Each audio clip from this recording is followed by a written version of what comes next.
All right, we are going to call to order the Urban Renewal Agency meeting for March 14th, 2022. Declaration of a quorum. All members are present this evening, and it's lovely to see all of you and your faces with no masks in front of you.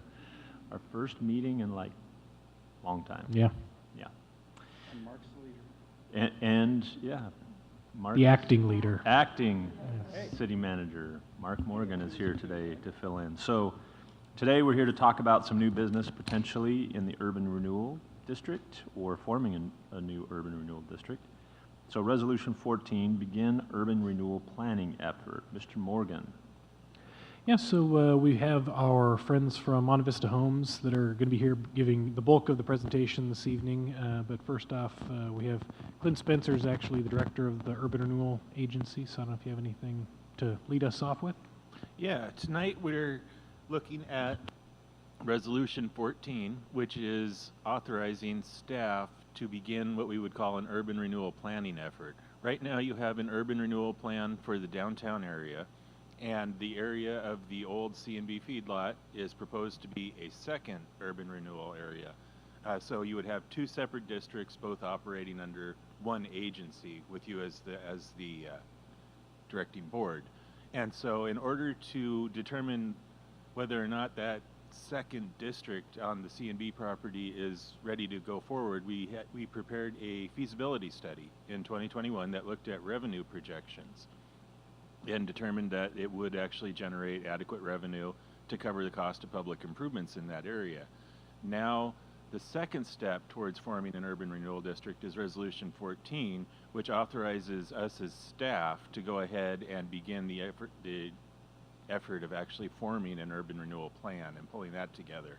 So what an urban renewal plan consists of is your bonding authority, your public projects to be constructed, estimated costs, and any land to be acquired, and estimated costs there and what its disposition will be. So an urban renewal plan is a pretty thick document that has a lot of things in it about where money is coming from, where it's going, and what you're going to do with it in that time.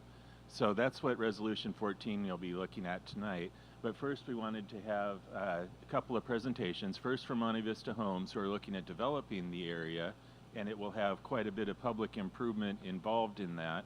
And then Mark has some numbers for public infrastructure that he kind of wants to go over as well. But for first off, we'll kick it off with Luke here from Monte Vista. Welcome back. Good evening, Mr. Mayor and members of the council. My name is Luke Pickerel. I'm the owner of Monte Vista Homes. Thank you for your time and attention this evening. Let's see here. It's on, but not advancing.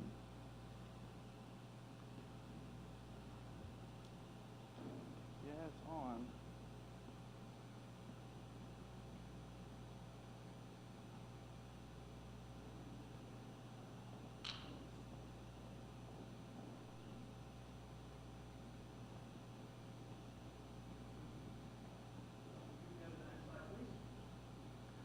So just a little bit of history on this property. So in the early 2000s, the land was annexed into the city under a golf course plan, and the developer had this great vision. 2008 recession hit, and the developer lost property, and he had taken some private money investment. Oh, thank you very much. And those private money investors ended up with title to the property. In 2017, the landowners began to start the process of looking at a development out there. However, due to the lack of infrastructure, it became pretty apparent pretty quick that it wasn't possible without a public-private partnership. So over the course of a few years, the landowners, in connection with the city, explored several options. I mean, there was 353 acres of annexed, usable residential land here that could fill some of the needed housing gaps. And so in early 2021, I was introduced to the landowners, and we began to work on a plan to develop what you are going to see tonight, which is the hayfields.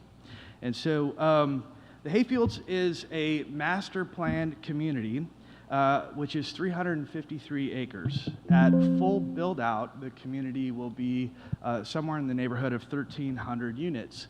Those housing units will consist of single-family detached housing, single-family workforce housing, apartment sites, a senior manufactured facility, as well as some commercial. Included is also some school sites and a fire site. So as we look at the graph or the chart on the right-hand side, that is from the 20-year housing capacity analysis that you all did. And so we are trying to and have aligned our unit mix to fit within, as best we can, the 20-year housing supply needs, and it fits quite nicely. So before we go too far, I wanted to just draw a few comparisons, so with some local statistics. So at full build-out, we'll have around 1,300 housing units, which represents about 15% of the total population in today's numbers of the city of Hermiston. So as we compare to some of the surrounding areas, we would have more single-family detached housing units in the hayfields than the entire city of Boardman, and we would have substantially more than the city of Stanfield. And so the purpose of calling your attention to this is simply to say that this is a very large investment. It's also very worthy of our investment, as it fits really, really nicely with the very much needed housing that we need in the city. So the Hayfields is a master plan community. So master plan communities are designed to offer the very best in home life, from the design of the open spaces to the architectural design within the neighborhoods, to environmentally friendly technology and amenities. And these amenities can be enjoyed not just by the residents of the Hayfields, but also the entire city of Hermiston. And so some of these would include, you know, the large regional park, the schools and fire services, open spaces and trails, gathering spaces and commercial, and so on. And so there currently exists in 353 acres of usable but undevelopable land inside the city limits, and our community will unlock the value of this land and will also work towards elevating Hermiston to a new position in the region and on its way to becoming a true MSA. So as we look here at our open space plan, you can see clusters of neighborhoods which are surrounded by a regional trail system. So as you look at the pink lines and the blue lines, those are indicating the trail systems that wind through the community and connect the neighborhood parks to the larger regional parks and the commercial services. And so all the trails in the neighborhood kind of lead back to this large 40-acre regional jewel box park that, again, is an amenity that the entire city can enjoy. So as the city continues to grow south, there is connectivity from the hayfields to that future growth, including both water infrastructure services that could be used for future city expansion, as well as trail and road connectivity as well. So as a part of our master plan, we are proposing to dedicate around 65 acres of land to the city of Hermiston. So we've got a 48-acre community park here. We've got a 13-acre school site here, a 1-acre fire site, and about 18,000 lineal feet of trail systems. So as we explore the possibilities of what the hayfields could be, our proposal is to dedicate 13 acres for a school site and 1 acre for a fire site. And so here's a conceptual rendering of what it could be. And I would only call your attention to the fact that these are designed to be illustrative in nature and show what's possible. And so this is just a conceptual idea, not necessarily what will actually be built. So the Hayfields is a community consisting of a diversity of housing, clusters of neighborhoods that offer diversity in architecture, interior and exterior home designs exist throughout. And so the neighborhoods have amenities such as neighborhood parks. And these neighborhood parks are connected to the larger trail system within the broader community. And these amenities provide opportunity for the residents to find connection and community with neighbors, friends, and families just right outside their door. As we think about the large cornerstone of the hayfields is this large 40-acre regional park. And so what we've proposed here again is conceptual in nature and intended to be a starting point. In this example, we've got things like play areas for the kids, a water place, splash pad area, picnic shelters, sports fields, event space, and amphitheater, as well as natural paved and natural soft trails in the park. So if you've been out on site, and we were out there earlier today walking around, there's a very large butte that goes up. And so the park would sit at the base of that butte, and the trail system would lead up that butte. And so when you're standing on top, you would have really expansive views of the city, and it would really be a very cool thing. And so, taking the kids for a walk, the dogs for a walk, it would be something the entire city could enjoy. So along with the open space plan, we would propose a food truck and centralized tap house concept. And so examples of successful venues of this nature can be found really all over the state. These gathering spaces provide a great place for the Hermiston residents, not just at the hayfields, the whole city, but after work you can easily get to a community environment, find connection with friends and family, grab a bite to eat, grab a drink out in the park, and they create a great place to create community. So the hayfields is really designed to create a value cycle. And so we have hundreds of empty but usable land. And so we begin to develop residential neighborhoods. These residential neighborhoods create growth and demand for commercial properties. And so the initial amenities such as the regional park make the land more valuable so we can open up more communities quicker, build more neighborhoods, and so that also helps the land now be at a higher value, which benefits the HURA, and it also benefits a faster payoff of borrowed funds. And so we have the ability to unlock a lot of value here. So we want to work with the city to give the city exactly what it's looking for in a long-term growth plan. And so we want to be forward-thinking and enhance the assets that Hermiston has, like the water systems, and preserve the natural resources that help provide the framework for future growth. So why will home buyers choose the hayfields? Well, an incredible amenity is right outside your door. We will have homes that everyone can afford, and there's a bustling social life just right outside your door. Head to the tap house, the neighborhood park, one of the trails, and find community and connection with friends and family. So a few other benefits is that the diversity and inclusive atmosphere will provide a welcoming, perfect house option for people of all ages and walks of life. So blue collar, white collar, middle class, first-time home buyers, pick your designation, we'll have a housing option that works for them in the hayfields. It also will, I believe, provide a stop-loss solution for some of the higher income earners that are currently being lost to Tri-Cities. And the amenities will attract residents and facilitate gatherings and community, which will lead to interactions with neighbors and friends at every turn. So we've assembled what I think is a great team for this project. So Monte Vista Homes, of course, hopefully Hermiston's favorite builder. Then we've got Dowell. So Dowell is has offices across the Pacific Northwest, Wyoming, Montana, southwestern U.S.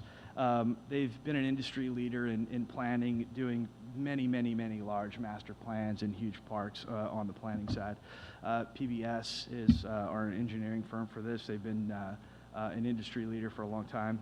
And of course, Monte Vista Homes. So in closing, I think that this is really a watershed moment. We've got an opportunity here that's really incredible to impact the generations of Hermiston families. I think this is one of the things that gives our kids reasons to come home after they graduate college, but the opportunity is limited, and I believe that moment is now. So thank you very much for your time and attention. Thanks, Luke.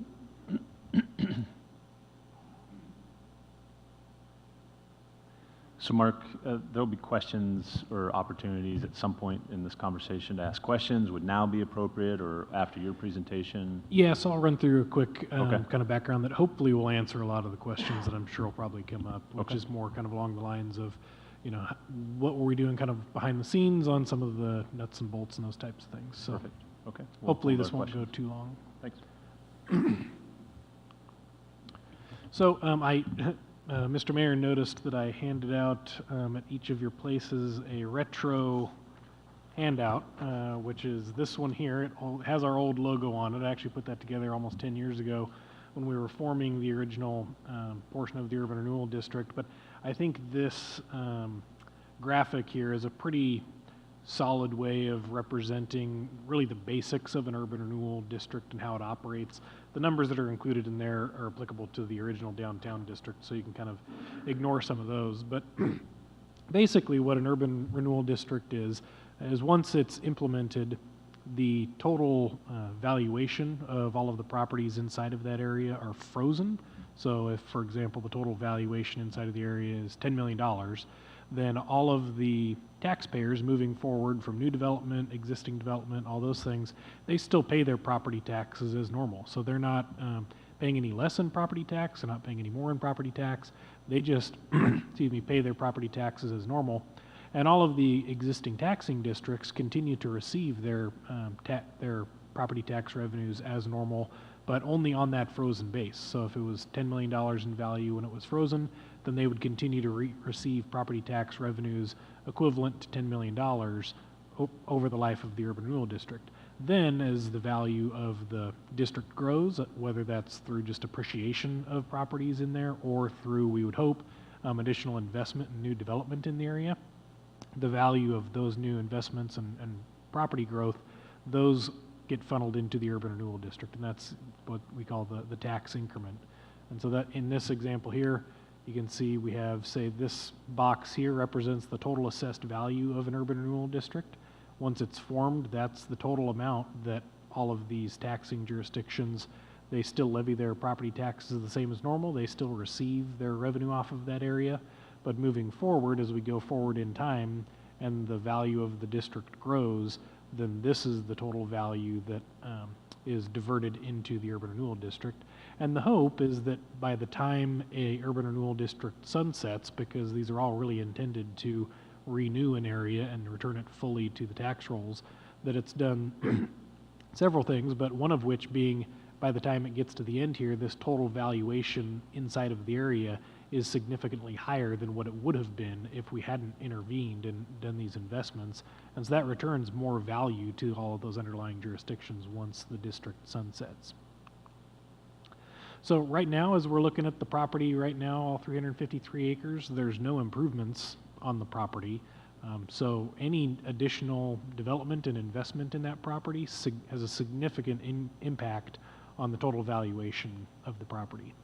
So as Mr. Spencer mentioned, we'd been working on this for quite a while, but in July of last year, we partnered with Elaine Howard Consulting and Tiberius Solutions to develop one of two parts of forming an urban renewal district plan. And we did the financial analysis first just to see, okay, to the near layman, the numbers look pretty obvious to us that additional development will drastically increase value in the area. But we had them run the actual analysis to see what type of revenue could be generated from an urban renewal district. we had them assume a number of things, as Mr. Pickrell, I think he might have mentioned in his presentation. Right now they're looking at a little over 1,300 homes in the master planned community. I think they've proven that there is a lot more velocity in the Hermiston market for home building, especially here lately. In 2021, we had just under 140 new housing units developed. But so we want to be very conservative through this process, and so Tiberius Solutions assumed only construction of 30 homes per year over the course of an urban renewal district. So over 20 years, that would only be 600 housing units. Over 30 years, it would be 900 housing units. Additionally, they assumed total market sale value of all the homes at $350,000, so a net assessed value per home of $262,000, which that excludes the value of the existing land, because that is the portion that would be frozen, is just the value of the land. So in the end, ended up determining is over the course of 20 years, that total net incremental tax that comes in would be about $31 million, paid by, again, all of the developments in that area would be paying their property taxes as normal, but all of that would be diverted, nearly all of that would be diverted into the urban renewal district. If we allowed the district to run for 30 years, it would generate just under $100 million in additional property tax revenue.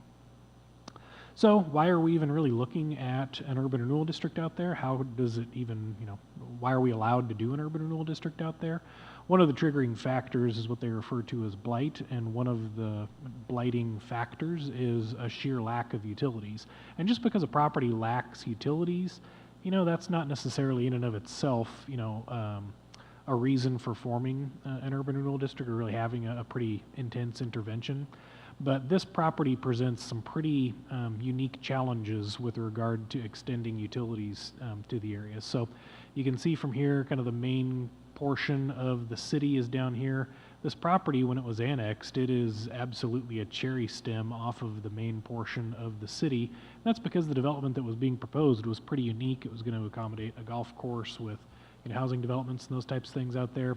Well, just to reach this portion of the property from the absolute closest connection point on our water system requires over a mile of water main to be developed off-site. So they're not building any houses off of that water line as it goes. So that's a significant cost just to get it there.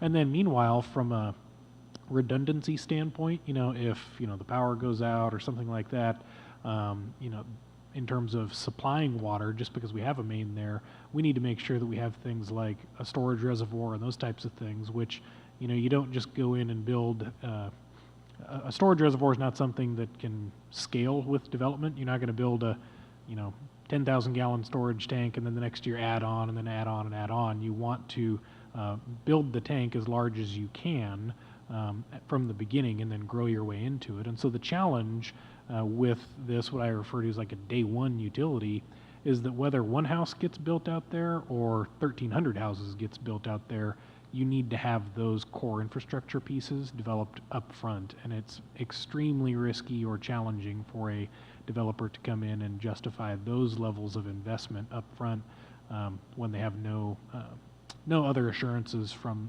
public-private partnership like we're discussing this evening.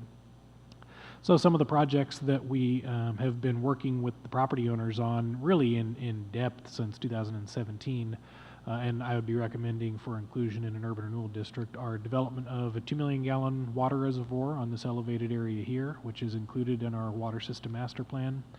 Additionally, development of a 1,000 gallon per minute well to supply source water capacity to the development site. Development of the water main to connect it from this site here back into the main part of the city, so that even in the early stages of the development, when there's only 100, 150, 200 homes, the bulk of that, those developments will benefit the main core area of the city. And then additionally, we really need to develop additional water rights. We have water right capacity available in the city of Hermiston's water system, but we need to see those, the usage of those offset with development of additional future water rights.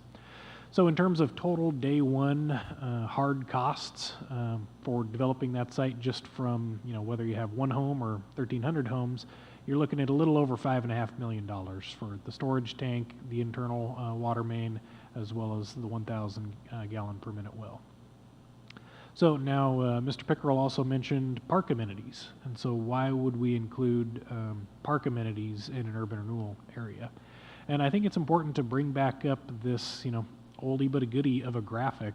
Is urban renewal districts really depend on development or growth in value, and so if we want to ensure that the urban renewal district is successful in driving value to that property, then we really need to ensure that there is a reason why, in this instance, homeowners will want to acquire properties down in that area. And so we've been working with Monte Vista and with the property owners for quite a while.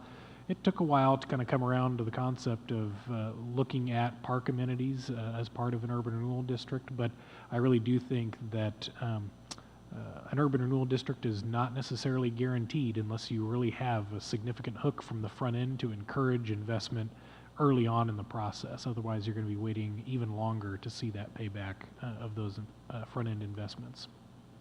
So where does the demand come? Here's a picture I took of Clint while we were just up there just today. So he's not the only reason why people are going to want to build houses up there. But because, this is on that bluff looking to the north. You can see the city off in the distance. And so, without any type of park amenity improvements, from day one to really, give people a reason to want to purchase a home out there, it's just going to be a house kind of out in, the middle of nowhere, which, can be advantageous for some folks. But we really want to be making sure that we're giving people a reason to want to be located out in that vicinity. So where the demand comes from, that picture that I just showed, it was taken roughly right in here if you were going back through the handouts that were provided earlier. But the demand for people to want to actually, acquire homes out there versus going up to the Tri-Cities and availing themselves of amenities in Kennewick or Richland or Pasco is development of these types of assets for the community from day one to ensure that people want to be there. So when we look at this overall, master plan presented by Dowell, they did a lot of work. We really started working with Monte Vista on the park amenity component at mid-summer last year, and to their credit, they went out and worked with Dowell and spent a significant amount of time, effort, and resources in developing that plan, and one of the components of that was coming up with cost estimates for what they're showing here. And so as Mr. Pickerel mentioned, these designs are conceptual, and so they need to be treated, as such. So, this exact park in this exact configuration is probably, never going to be built, but it gives you the idea of these are the types of amenities that could be placed in some configuration like that. And so to give us an idea to get started on the urban renewal planning process, Dowell has estimated all of the costs of those recommended park improvements to be about $4.5 million. So additionally, I'm sure some of the other questions that you may have is, there's other things that go into development of a facility like that. What about our city-owned sewer system? What about transportation costs? And so one of the nice things about an urban renewal district is that it allows us to address some of those investments that we have day one. Things like developing the water tower, that whether there's 10 homes or 1,000 homes out there, we need to have those day one.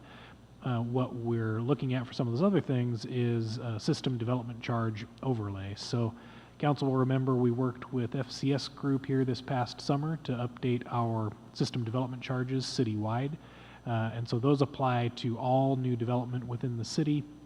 If you're developing a piece of property, you're taking advantage of the fact that we've already installed, storage capacity elsewhere. We've already developed water rights. We've already built a recycled water treatment plant, those types of things. And so those are for some of those core components, but there's nothing that says that we can't, again, working with FCS Group, develop a system development charge overlay when there's a very easy to define sub-area that requires some additional developments, but those additional developments aren't necessarily needed on day one. And so some of those that we've worked with our partners at Anderson Perry and at FCS Group to scope out, we know that there's at least one bottleneck in the sewer main on the route to the treatment plant that will need to be addressed. Also, I mentioned replacing the use of water rights. You know, even though we're developing 1,000 gallons per minute of water right, they're not going to be needing that on day one if we transfer it from other undeveloped rights that we have in the city. But we want to make sure that we're reimbursed for developing those in that specific area. Additionally, our sewer lift station on the west side will need an expansion to it. And then one of the big questions, and I think Monte Vista will, admit, straight out, is one of the big questions is on the transportation, aspect. And so they recognize that they're going to have to do some additional work in developing traffic impact analysis, with the level of housing that they're recommending out there. We still need to do some more refined analysis of what that will look like at full build out of 1,355 housing units.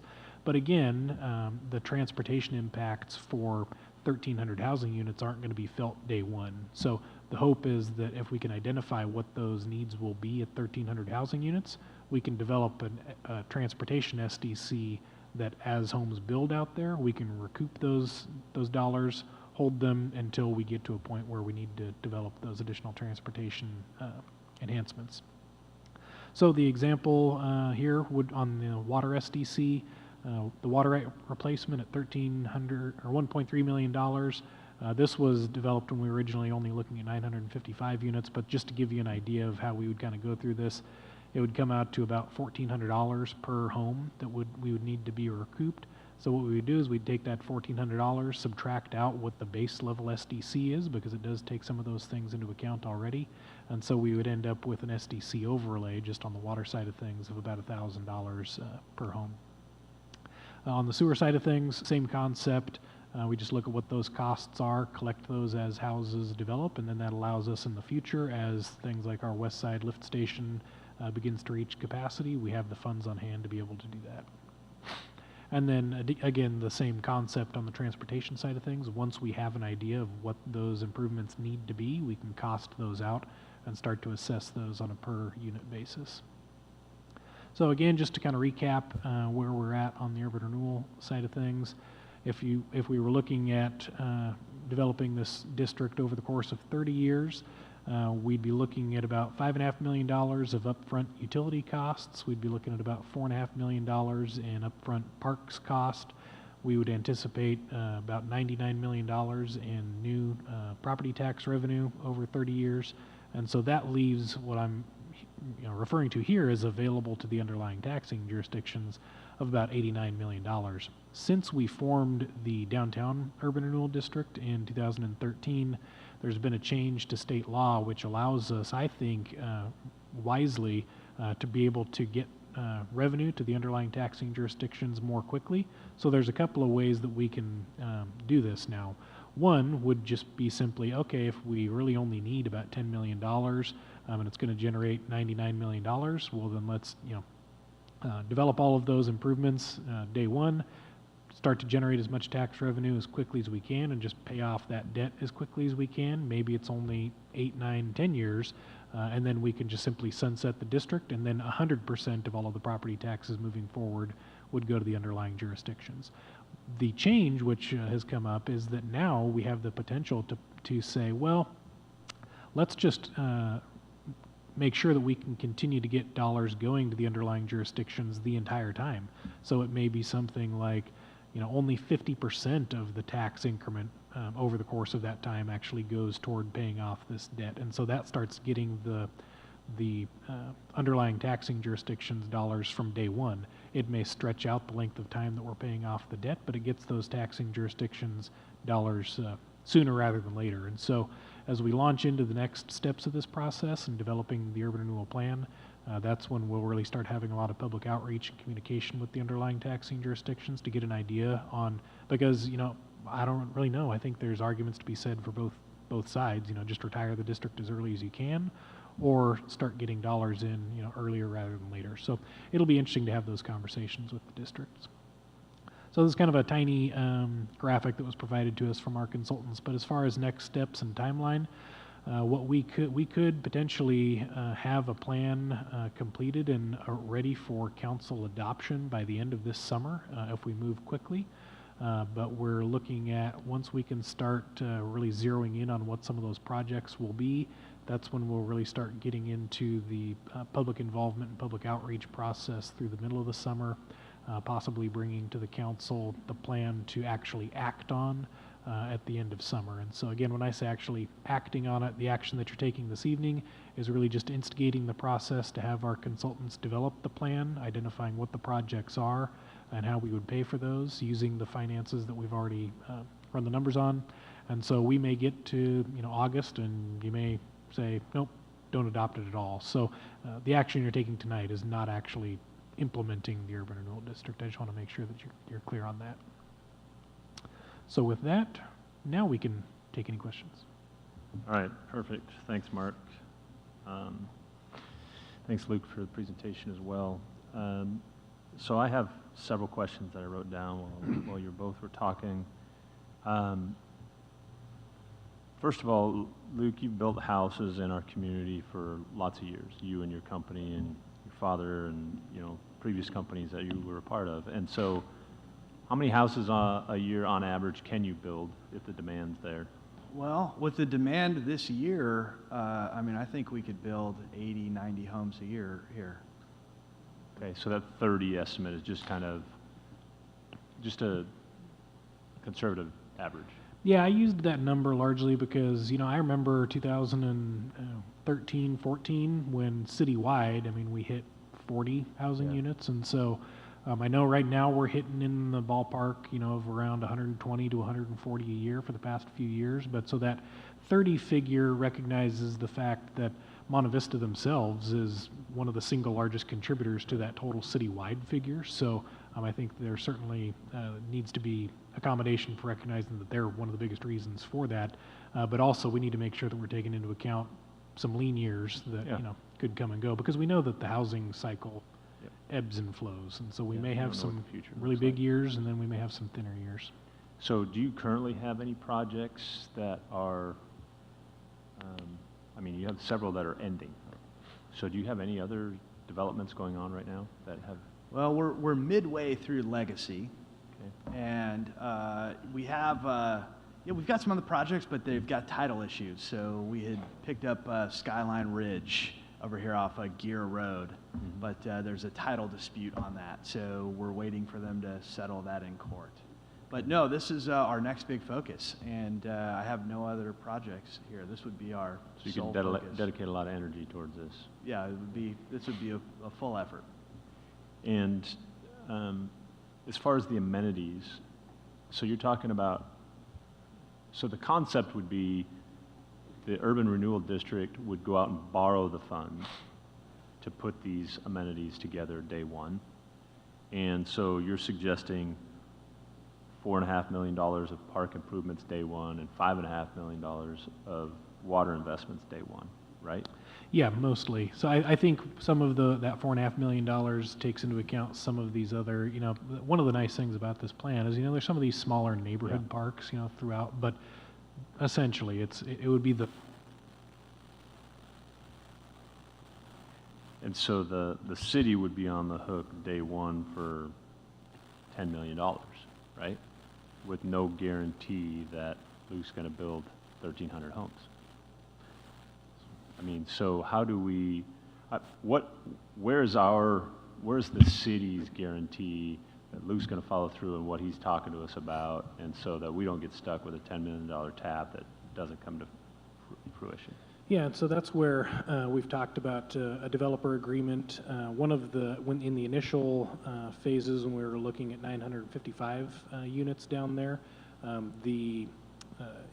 like I mentioned, we don't want to just build a small water tank and then continually be adding on to it. And so one of the things that we talked about was that at full build out at 955 units, that would be a 60-40 split in terms of water needed for that site versus could be available for the rest of the community. And so I think from the beginning we've been under the understanding that there will need to be an agreement from the beginning that says, okay, well, there's going to be more debt service than there is revenue coming in those early years, and so we need to have some assurance in those early years that we're at least able to cover that debt service. And so we still would need to nail down what those agreements would look like. And so I think, again, when we're looking at going out and potentially borrowing $10 million to develop these improvements, On the water side of things, looking at $5.5 million, that all of those improvements, it's kind of the opposite from the other improvements that are not day one necessary improvements, because in that instance, the hayfields doesn't need a 2 million gallon storage reservoir day one, or they don't need all of that capacity. Meanwhile, though, the rest of the city continues to grow, and so by providing that plumbing and piping works back into the rest of the city, that will allow the rest of the community also to continue to grow for the next 20 or 30 years as we grow up and start to utilize some of that capacity. So it allows us to continue to add other customers throughout the system and help pay for that infrastructure as we're going. So do water, the current constituents then through their water bills will pay for or help to pay for that water tower?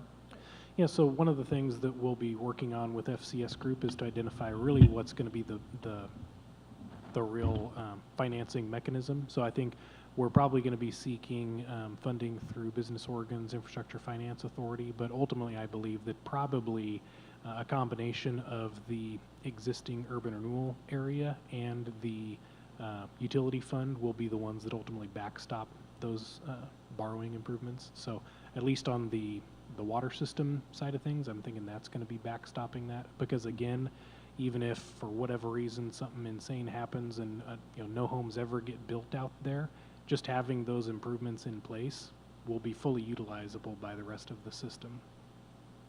Good. Yeah, I think the council took action on this almost close to 20 years ago to build out housing development. And it still sits there bare ground. And so, I love the concept and the idea to help facilitate the development. I think it's the city's responsibility to, especially in times like these where housing is such a demand and there's so many people out there without affordable housing, and part of that issue is lack of inventory. It's incumbent upon us as a council to try and address ways that we can help facilitate more housing development.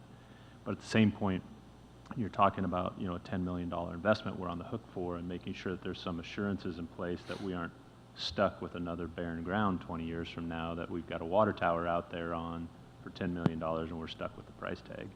So that would be my only concern. I know we're not approving it today, but just making sure that there's enough protections in there for our constituents that we're moving forward, and yes, we're all in and they're all in. Yep. Sure. Yes, Councilor Peterson. So as the mayor said, I know we're not moving on this all the way, but one of the main points in this is that there are going to be different kinds of housing for different income brackets and stuff.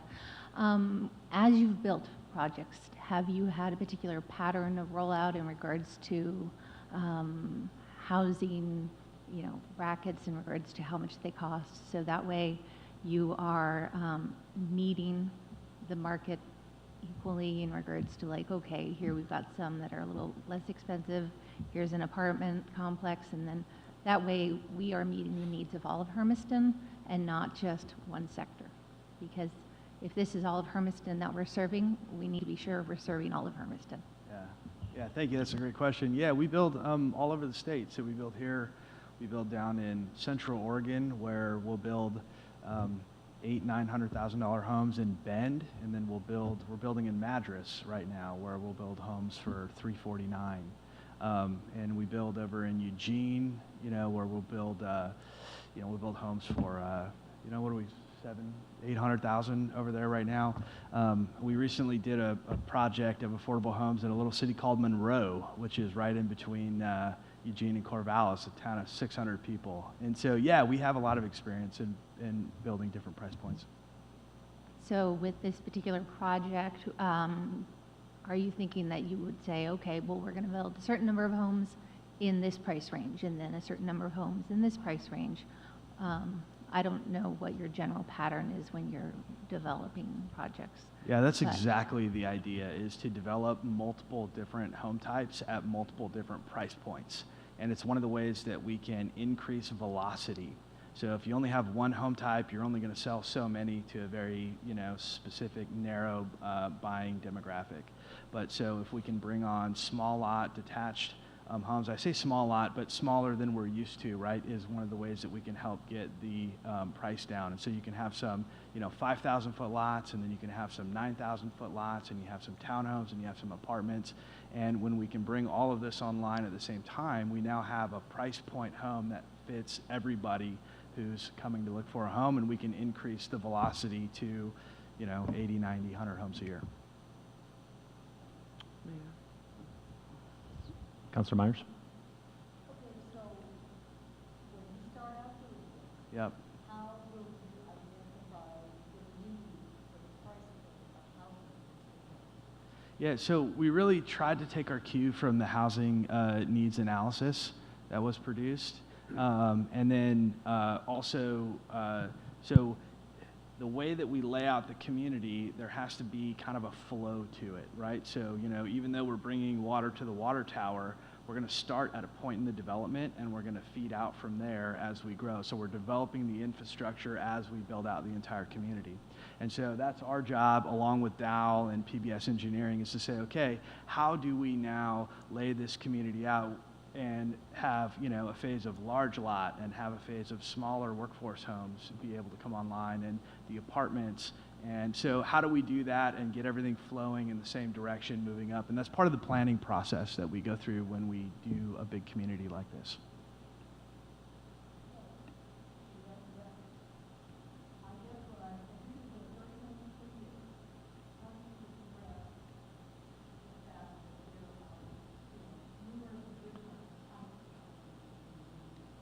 Yeah, we're going to build way more than 30 homes a year. That's a very conservative. Yeah.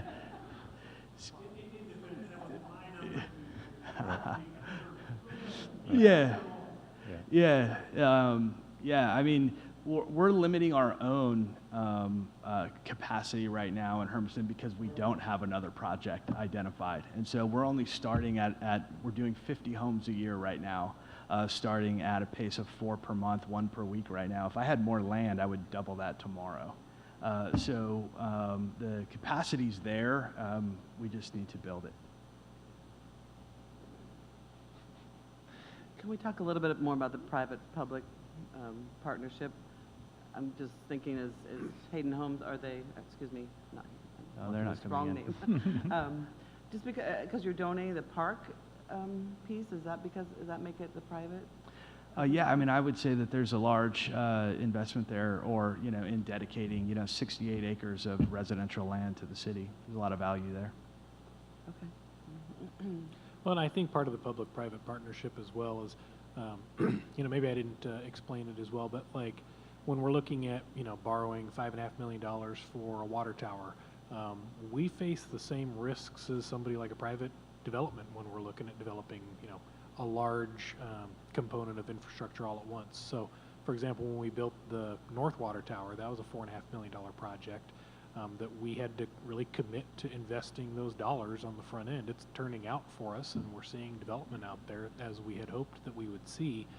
But it's one of those large upfront lump sum costs that at a certain point you do just have to take some risk and say, okay, we're going to commit to go ahead and do this. And so the public and private piece there is that by partnering with the private development on this is that we're kind of splitting that risk and sharing it. We, the city, can gain day one benefit out of having a 2 million gallons of stored water capacity in the city day one that can supply water to the entire city because of where it's situated. So that's a benefit to us. The development gains benefit by us helping to buy down their risk because now we're shared partners in it. So that's really kind of where that public-private partnership is coming from. Just one quick question. Is there a 20-year max on urban renewal district? Is that It can go up to 30. Okay. Yep. And if I could just add to that too. So keep in mind that you're bringing the services to the site, but then we're developing and paying for and borrowing. Phase one would be $5 to $7 million that we would be borrowing to install streets, water, sewer throughout the community, and all of that. So what are the assurances that, you know, we're going to build houses? I mean, at least in phase one, the $7 million that we have sitting out there that we have to pay back as well. So it speaks to the partnership maybe a little bit. Yeah, right. Question, I know there's a lot of things that might limit the velocity of a build out, but I guess in particular, do you have any concerns of the velocity that you guys can build out? And if there are some concerns, what do you think those would be? So is the question like, you know, housing market? Like what do we see in the housing Yeah. market? Yeah. So city has around conservative 30. I hear your projections higher, which I love, but I Yeah. guess what would limit that and make the number come down? Yeah, I mean, you know, the big concerns in the housing market right now are supply, of course, right? So costs are going through the roof. We've all been to Home Depot, right? We can see the price of a sheet of OSB. And so cost, I think, is a concern coupled with rising interest rates. However, the demand is so incredible for houses. You know, you take the millennial generation that is coming into the age where they are really becoming home buyers now, right? Like for, you know, the past 10 years, we've talked about the millennials, and it's at the point now where they're entering the market, and we're just not servicing that demand. We're still underbuilding based on the numbers. And so I would like to believe that at some point in the future, we're going to get back to normal where, you know, supply chains are going to be fixed. If you look at housing in a 30-year perspective, we've underbuilt housing 26 of the 30 years. And so, yeah, I know I'm being a little overly optimistic, but, you know, interest rates, I think, could maybe curb some of that, and affordability are probably the two biggest threats. If I could also just add on, because, you know, we did a lot of work back in 2017, the first year that the council made housing one of the council's top goals and priorities. We did a lot of work working with the local building community, and that helped inform our decision to invest in the North Water Tank. Part of that was also working with the University of Oregon. They did a pretty significant survey of the entire building community across the state of Oregon. And so they were asking, what are some of the top reasons why you're not building more? What are the reasons why, you know, you may see it as risky? And 3 out of the top 4 out of all of those listed really all got back to the availability of land, whether that was just simply there isn't land there at all, there isn't land that's zoned correctly in a UGB, or the utilities aren't there and available. And so, you know, that's really one of the biggest inhibiting factors that we have statewide because of our land use planning laws, is just simply having the availability of land. And so that's what we're doing here is, you know, Mr. Pickerel mentioned, we're really unlocking a significant amount of our buildable land for the next 20 or 30 years. And so I think a significant portion of our homes being built over the next 30 years are going to take place here because they have to, because we're running out of available land elsewhere. Just a follow-up. I know that you guys have multiple projects throughout the city, and you guys have done a really great job. In particular, the one by Theater Park, I think I know the price point, at least the bottom price point, was just around $250,000. Yeah. Is that going to be kind of the low end of things over there? Yeah. Or is that is it starting to go up? I sure hope that it's not going to be the low end. We would like to sell homes for much lower. When we started Theater Park, we had homes available at $249 in there, you know, and, you know, we've now raised prices to just these astronomical levels, and they really are. So my greatest hope would be that we can get the supply chain issues figured out here and we can start delivering materials at an affordable cost again. So I hope not, but I don't have a crystal ball. Thank you. So, first of all, I want to say thank you, Luke, and the Hayfields group for putting the project together and working with Mark and the city and trying to find a solution for this property that we've longed to see developed for a lot of years. The city's invested a lot of time and energy into it, and everybody has kind of waited for something to happen, and so I'm glad that you came along and are trying to make stuff happen. So thank you for that. Thank you. It is one of our top priorities within the community is to try and find places for our community to live. and to keep our workforce here in our community and stop the commuters, and that helps to keep our people here in our jobs and working in our businesses and filling up our schools and classrooms. And so thank you for helping and tackling that. And I look forward as we continue this conversation on making sure that the constituents are protected as well as you're protected in this process. And it's always wonderful to look at the shiny new things and think about all the good things that could come out of it. But the devil's in the details, and we need to follow through on our promises and make sure that we're being realistic and presenting something to the community that we can stake our hats to, because those of us sitting around here aren't going to be here in 30 years. And so in 30 years, we want to make sure that this is, on this council. We may be alive 30 years from now, but there are very few of us that have served 30 years on the city council. I think Jackie will be getting close after this one. But we want to make sure that the commitments that we make are lived up to 30 years from now, and it's a project that we promise the community. So I look forward to future conversations and us to continue that. So thank you very much for that. Thank you. Mark, anything else? I think that covers it. Okay, we are going to adjourn the urban. Wait. We do need to approve the resolution. Okay, there is a resolution to Yeah, work on. this isn't a work session. This one's Okay. actually urban renewal. So we can approve this in the Urban Renewal Agency, because this is an actual Urban Renewal Agency meeting, right? So there is a motion, or I do need a motion to adopt the HURA Resolution 14 and lay it upon the record. So moved. Second. Been moved by Councilor Barone, seconded by Councilor Davis, that we approve Resolution 14 and lay it upon the record. Any public comment on it? Seeing none, roll call. Yes. Yes. Yes. Yes. Yes. Yes. Motion passes unanimously. Go forward and prove us right. I'm looking forward to it. Thanks, guys. So we're going to adjourn the Urban Renewal Agency for 5 minutes, take a restroom break, and then we will open the regular council meeting at 7.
All right, I'm going to call to order the regular Hermiston City Council meeting for March 14th, 2022, with a declaration of a quorum, all members present.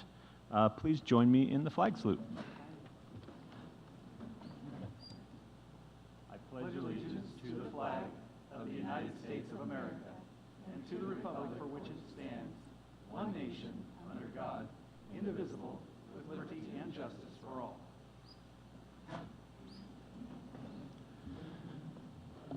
Welcome this evening. If you're just now joining us, the City Council, who is also the, I don't know what you call us, the Urban Renewal Agency. District Agency members?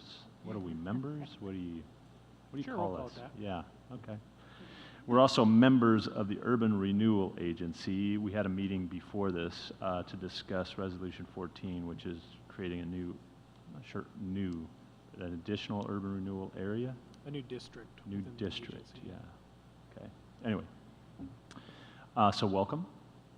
Mr. Morgan, Assistant City Manager, is filling in for Byron Smith, our City Manager, who is in Washington, D.C., I believe, at the NLC, National League of Cities Conference. And so thank you, Mr. Morgan, for filling in. And any changes to the program sir. tonight or the agenda? Nothing?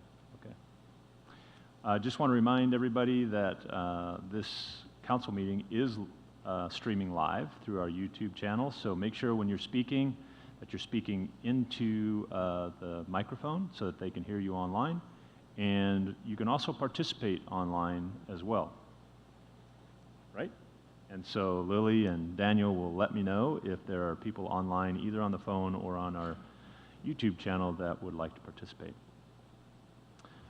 So we have a couple proclamations. I guess presentation first. I see Mr. Bacon sitting out there. Welcome, Mr. Bacon, the Assistant Superintendent of the Hermiston School District. Why don't you come forward with the first proclamation? Or first presentation, sorry. It's really nice to see everyone's faces tonight. Right? It's been a common theme today because we've kind of Hey. wandered around. How are the kids today? Like Well, crazy? unfortunately, I couldn't speak a whole lot to that. The day didn't allow me to spend a lot of time in the buildings, but when we met with principals this afternoon, it was a wonderful day. Yeah. Just nice to be able to see the emotion, and we forget how much interaction is based off of those cues. So it was, Like smiles they were and talking, frowns yeah, it was a and- good day. Yeah. All smiles. Yeah, all smiles. Yeah. Well, construction still seems to be happening and moving really well for Loma Vista and Rocky. We're still on track to be open up in the fall and have kids in those buildings. We began to start the planning process to move Rocky Heights into the new building in June. So the middle of June will be the end date for occupancy for the current Rocky. And then at that point, we'll turn it over. So we're starting to work with staff on how we're going to transition and get everything packed up and prepared for that move. Drywall, they've got it sealed up. We've got gas lines into the buildings now. They're working on parking lots, and the inside of is rocking and rolling with the sheetrock, and it's looking pretty good. I'm excited I haven't been able to go on the tour for the last 2 weeks, and tomorrow I get to jump in there and see that. So I'm excited to see the progress from there. Hiring season is what I have been focusing on a little bit here lately, and it is off and running, which is about 3 weeks earlier than what it has been in years past. And our elementary principals finished their first team round of interviews last week, and were able to offer some folks positions. So we're recommending to the board tonight, so we're getting moving there. So I think 7 total so far at this point to get started, and the secondary schools are doing the same thing. So hiring's upon us. We're still seeing the challenges with our classified folks. We still have openings that are not filled. We're working to try and get those filled. We're excited to participate in Wednesday here as well, the job fair, to get out there and help folks and promote the district a little bit more. So that's happening right now. We've got 2 principals right now on their way to Spokane for the job fair there. At the end of the month, I'll be traveling down with a group to Portland and Monmouth for job fairs, and so we're going all over. We had folks who went up to Eastern a couple weeks ago as well. So we're traveling around trying to beat the bushes to see who's excited to come to Hermiston. Board meeting's going on right now. Exciting night, being able to recognize the state placers for our wrestling programs. So they were honored this evening and called up, as well as our classified of the year were recognized tonight.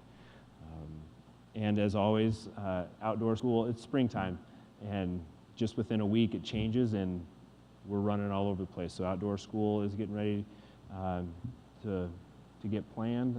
They're meeting with staff and getting information out to parents.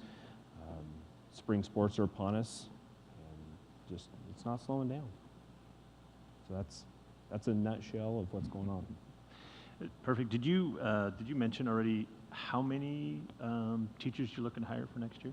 Right now we're looking at 7 for our elementary, which may sound like a lot. It's not.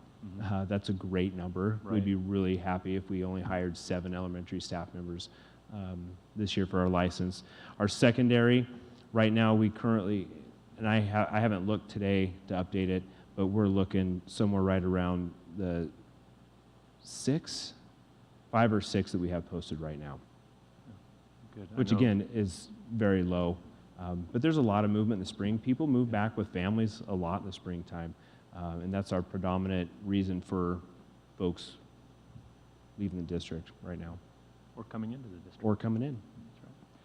So I know that that's been kind of one of the greatest challenges, not just in your profession, but in all of our workforce profession right now, is just finding staff and having full staff. I know Hermiston's done a better job than some at retention and trying to recruit. So good luck on that. One of the things that I was super excited about last year and I think was really successful for the Hermiston School District was your summer school program. Are you guys going to do something similar to that again this year? We are. We actually were fortunate enough to meet today and begin planning with the second grade. So getting the swim program for the spring. We're hoping to expand that into the summer as well on how it works. And we have our coordinators identified as of this morning. And we have 75 elementary teachers that have said they are interested in participating and helping. And I think we're right at 56 secondary, which is, again, a really high number of folks wanting to help and be involved in it. And we're going to go with the same format. There will be, for the secondary level, for the high school, some credit recovery opportunities, of course, but we're really looking to focus on the enrichment piece of it. And last year was like, what, 750, 800 kids or something Yeah. like that participated? It's a huge number. Yeah, it was a ton. We had, well, there was more More than that. It was more than that. We pushed 1,000, I think, overall that were at the course of the summer. Maybe not all on the same day, but we had close to it was just a little over 600 elementary students that participated in, and then about 300 to 350 that fluctuated with the secondary. We also met your Youth Advisory Council members last week. They came to the last city council meeting. And I know that you've appointed, or they have appointed themselves, 2 of them, Julissa Mendoza and Manuel Salazar are going to be our city council reps. Excellent. So I believe they're going to be at the next city council meeting. There's Yeah. one here tonight. What's that? There's a student here tonight. And the student that's with you is Haley Gardner. Haley Yeah. Gardner. So Haley Gardner is going to join us on the Parks and Rec Committee. Yeah, Excellent. Well, thank you. So yeah, there's going to be members on the Parks and Rec, the EOTech Committee, the Hispanic Advisory Committee, Planning Commission, Faith-Based Committee. So they're going to be spread across all our committee structure. So I'm super excited to have some youth commitment and involvement in those conversations. Library, airport. Can't even get a council member on the airport.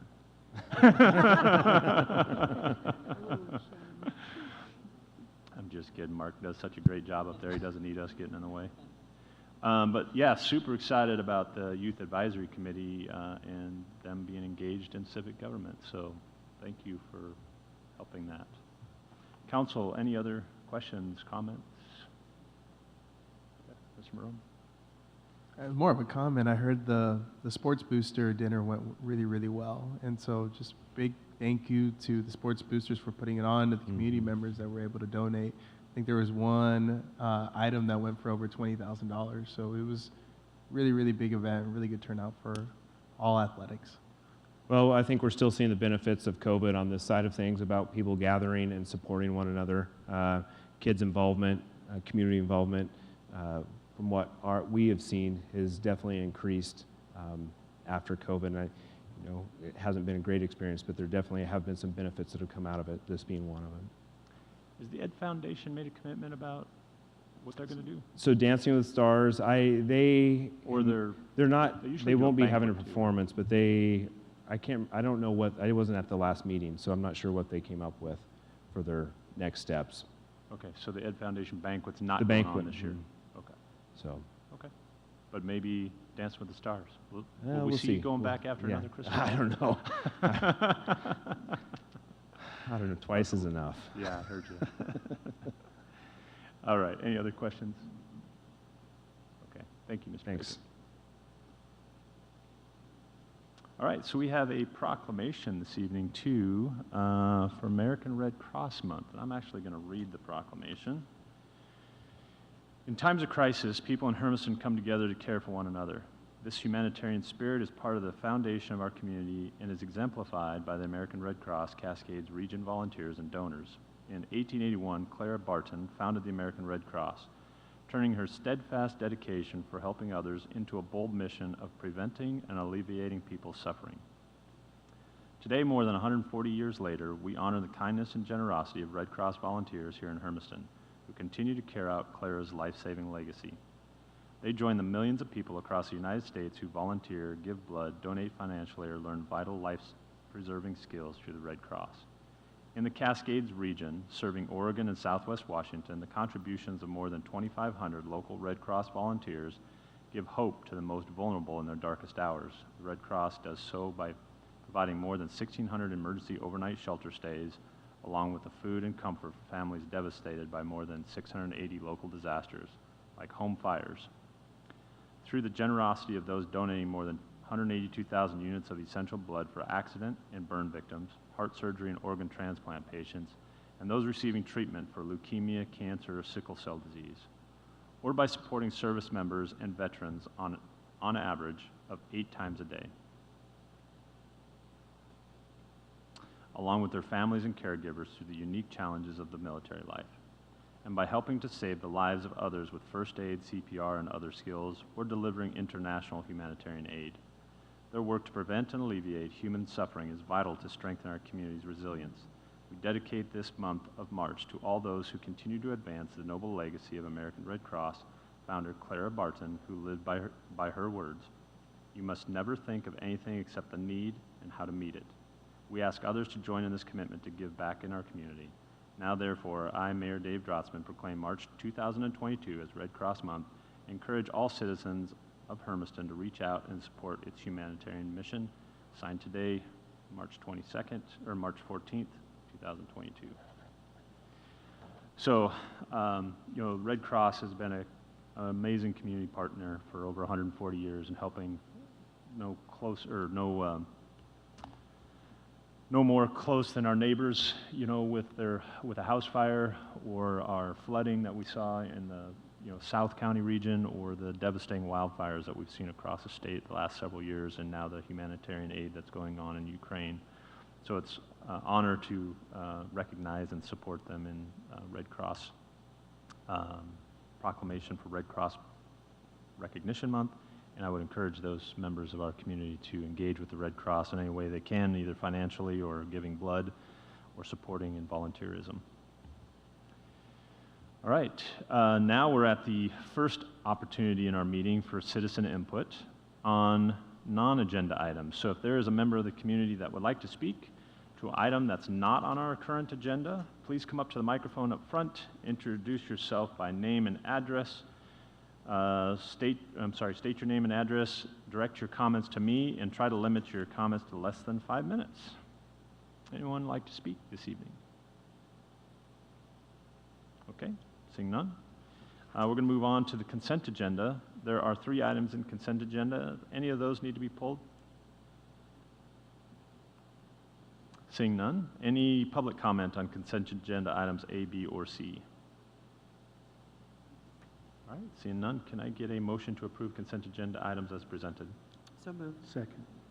Moved by Counselor Davis, seconded by Counselor Primer, that we approve consent agenda items A through C as presented. Roll call. Yes. Yes. Yes. Yes. Yes. Yes. Motion passes unanimously. Thank you to those Planning Commission members that we appointed this evening, and also encouraging the community, if you have interest in participating in city governance, there are committee vacancies still available. All right, we're going to move on to ordinances and resolution. Resolution number 2211, authorizing an agreement to design and build the skateboard and teen adventure park. Mr. Morgan. Yes, we have our Director of Parks and Recreation, Brandon Arts, going to walk you through a quick presentation. Welcome, Brandon. Thank you, Council. We're getting there. Okay, so Resolution 2211 is to authorize the agreement of a contract between California Skate Parks to design, build the Teen Adventure Park / skate park here in Hermiston. Just some background information. This project has been ongoing for the past, I'd say, 10 years. Jackie, probably more than that. And so in 2017, Parks and Recreation Department went out to bid to review 8 firms to design our skate park. And we came away with California Skate Parks as the winning bidder to develop a concept plan. And this concept plan would incorporate the purchased land across from the City Safety Center and less than a quarter mile from the high school. This land is nice and flat. It's very disturbed. There's nothing on it, nothing around it. Just a premier place for a skate park to go. Right across from the police department, right across from the paramedics, EMT, in case situations should arise, which I'm sure they will. But with that, we came up, along with California Skate Parks, after their initial design, we went out to various public meetings, including 2 meetings at the high school with skate enthusiasts from around the community to see what they wanted within the skate park. This was the second design that came out, including a covered shelter for year-round use, a restroom, obviously skate amenities here, pump track, climbing wall, and a parkour area. Here's some additional concept photos of it.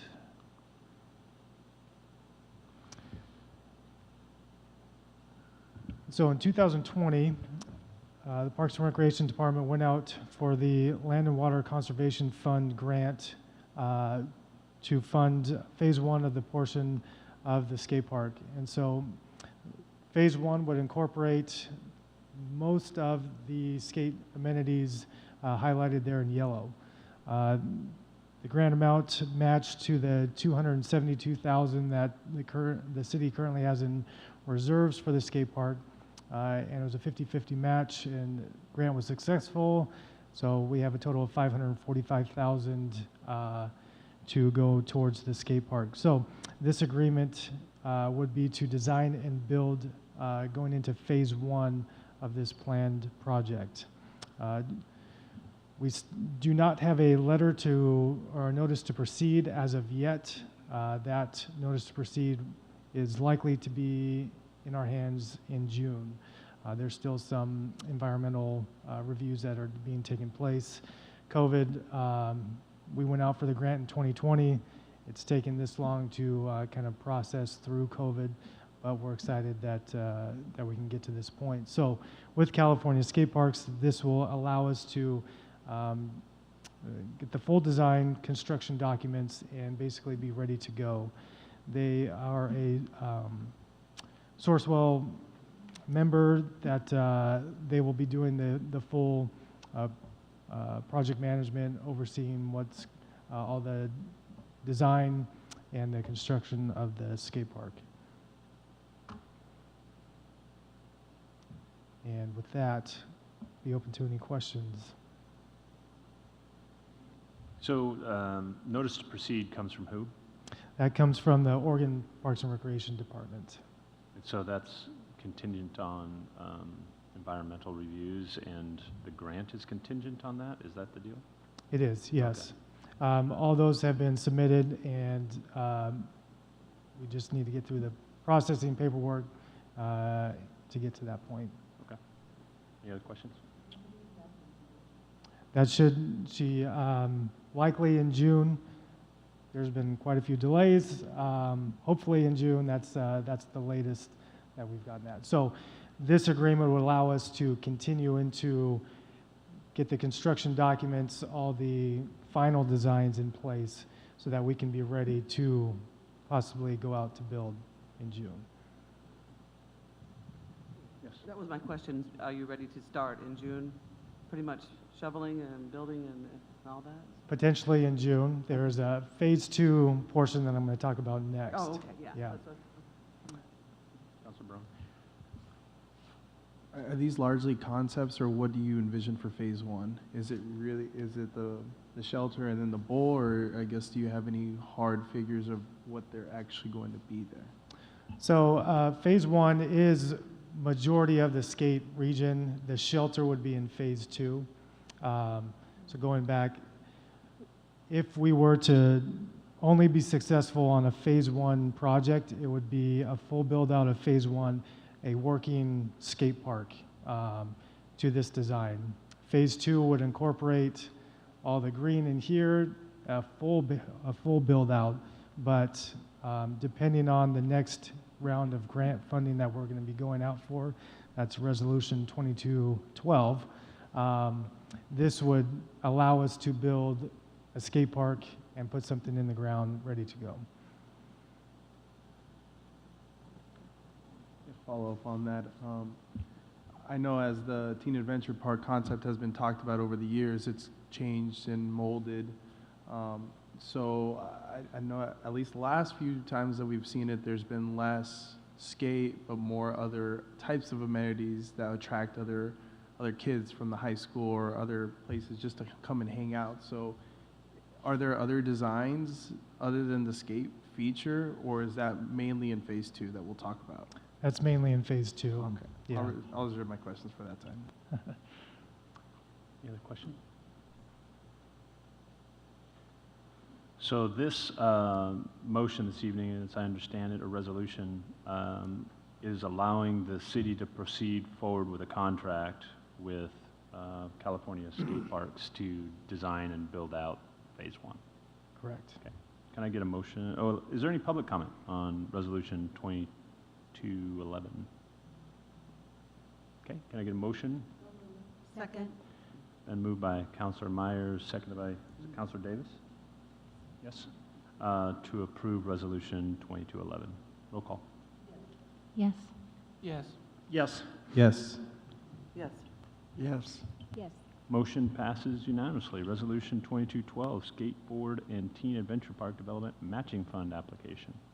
I'm guessing that's Brandon again. I'm sorry, what was that?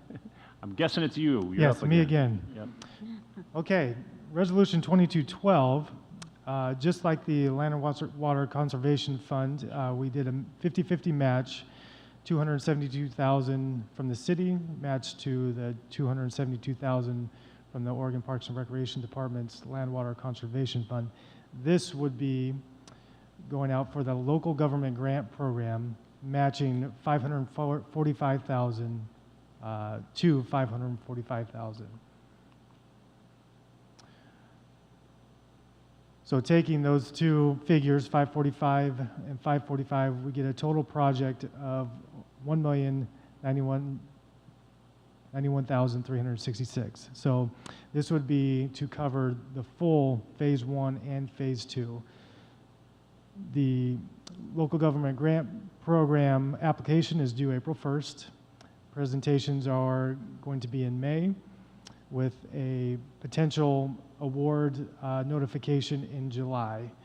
and a notice to proceed in October. Based on the history and going through COVID, there was no grant cycle of the local government grant in 2021 due to unknowns about the lottery figures. Lottery figures still rolled in, and they have about $14 million to distribute through this cycle. Sitting through the grant presentation, Mark Cowan said, if you are to submit an application and everything's there, likely high chances of being successful, up to $750,000 for a large project. So our opportunity here is to 50-50 match our existing 545 that we have from the city and the local or the Land Water Conservation Fund, match that to 545 with the local government grant program. So this resolution is basically asking the council for approval to go out for that funding. And so, Mr. Brown, as you had kind of asked, phase 2 would cover these sections here. It would expand on the skate area. It would include the covered shelter, the pump track, parkour, climbing rock, advanced lighting and security cameras that would be, I think, necessary within the park. And so the potential here is an award notice in July with a notice to proceed in October.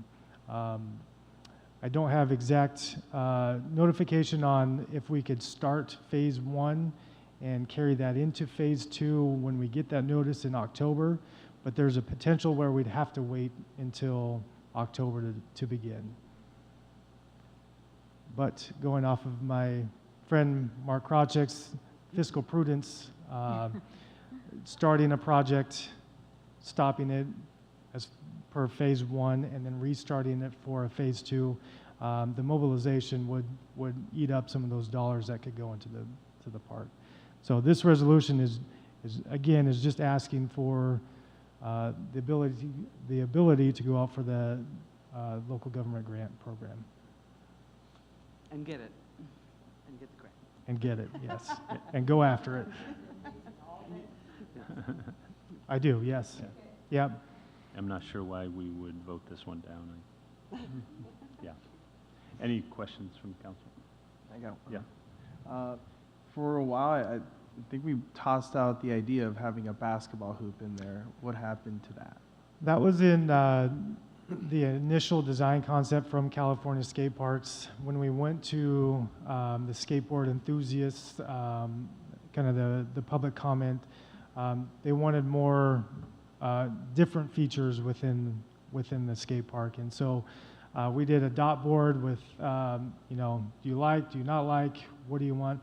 Basketball was on the low end, and so we incorporated other concepts into that other than basketball. There's still, again, like we're going through the design phase again with California Skate Parks. There's a potential we could look back at those figures and try to come up with a different design if there's enough feedback. But at this point, it'd be closely looking like what's up there. Okay. I guess my thought is, yes, if you do ask skateboard enthusiasts about a basketball hoop, more than likely they might not be very interested. I think that would be more of a community question rather than for skateboard enthusiasts. But I would like to see something like that. I know that our hoops that we have around town, the one that's most popular is East Side, and it's not really as nice as it would be if it were in the center of town, right next to, the PD, also for safety and other reasons, and people can come there right after school. That was my thought, but I guess I don't know what council thinks on that. I think the feedback that I had heard during that time period in the conversation is those two groups don't necessarily match or mesh very well. And so, we do have some facilities within our community already that are kind of underutilized as far as basketball goes. And I don't know that building another basketball hoop is necessary in an outdoor location, but that's just kind of my opinion. That's where I'm thinking too, is the same thing, is that, this is a, almost a specific group that would be using this type of a facility, and we have have plenty of, well, I don't want to say plenty, but we have multiple options for playing basketball throughout the city and very little for this type of activity, and I think this is what we should gear this towards. Any other questions? Just a comment, Yeah. there is the basketball hoop right across the street, and that would be next to that, what's it called? Campus Life? I'm sorry, Campus Life? Campus Life. Most of the schools have basketball.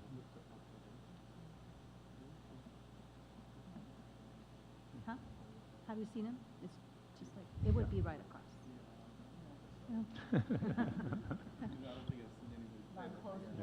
On Campus Life nights, they do. Yeah, go ahead.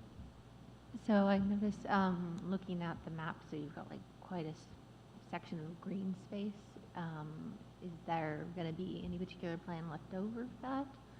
Or is that just going to be like hangout? You're talking this space up here? Yeah, I don't know if, you know. So this is the railroad easement up here. Yeah. The city only owns this triangle portion, and so no permanent improvements can be made on that portion, so we'd like to turn it into grass hangout area. I guess my question is just around the timeline. If we apply for this, are we just going to wait till October to start it? I mean, if we're denied, is it going to be shovel-ready and then start in June? Yeah, if for some reason we are denied, my opportunistic hopes, I want to be ready to go as soon as we get that letter if we are denied. Be able to mobilize and be ready to go to get this started as soon as we can. California Skate Parks, the designer I'm working with, he's been on board since 2017, ready to get this thing going. California Skate Parks actually built the skate facility in Japan for the Olympics. So they love this project here in Hermiston. They're excited about it, and so they want to see it happen just as much as we do. Excellent. Any other comments, questions? Any public comment? Seeing none, can I get a motion to approve Resolution 2212? So move. Second. Been moved by, Everyone. yeah, I'll give it to Councilor Duran, seconded by Councilor Primer, that we approve Resolution 2212. Roll call. Yes. Yes. Yes. Yes. Yes. Yes. Yes. Motion passes unanimously. Thank you, Brandon. Let's go build a skate park. All right, Resolution 2213, establish industrial wastewater rate. Mr. Morgan? Yes, so we have Chaz Hutchins with Anderson Perry and Associates here to walk you through the proposal this evening to adopt an industrial wastewater rate. Just to kind of set the stage a little bit, we do not have currently a specific wastewater rate for industrial customers, but to help you understand a little bit, that doesn't mean that industrial customers like Marlette Homes, Walmart Distribution Center, those types of things that anybody would otherwise expect as industrial. It's not to say they're not paying a sewer rate or something like that. They're just paying what would really be a regular commercial rate, because most of the wastewater that developments like that are going to discharge are things related to employees, from hand washing, toilet flushing, those types of things. So when we talk about an industrial wastewater rate, we're really specifically focusing in on just a couple of discharge constituents that really cause some challenges for our recycled water treatment plant. So with that, I'll invite Chaz to speak. Yeah. Welcome, Chaz.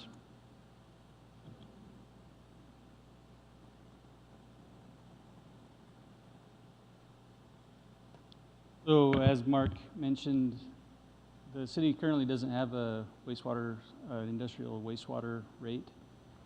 And so I wanted to talk a little bit about why we think a rate is prudent right now. So within a wastewater treatment facility and system, we deal with two things, flow and solids. And so each one of these components are treated within the treatment wastewater treatment plant. And primarily, most of the costs are associated with treating the solids. Not a lot of the costs are associated with flow. But there is a component to each that is important. So when I'm talking about the flow, I'm talking about the water part of it. When I'm talking about the solids, I'm talking about the BOD, the TSS, the ammonia, the pollutants that are in the water.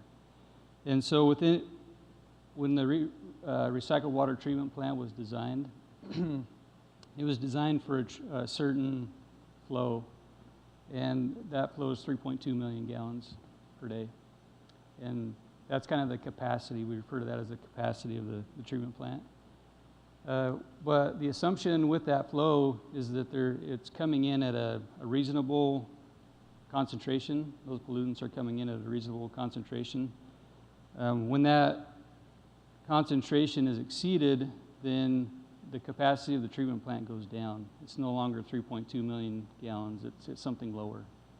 And so as long as people are sending, whether it's a business or whether it's a resident, as long as they're sending a reasonable amount of wastewater at a reasonable flow and a reasonable pollutant level, then we don't take exception to that. That's kind of built into the user rates, and so there's no need to charge extra. But in some cases, when, like Mark was talking about, when you get in an industry that comes into town that is sending an extreme amount of flow or an extreme amount of pollutants to the treatment plant, then we need to start looking at a wastewater industrial rate charge, because it's reducing the capacity of the treatment plant.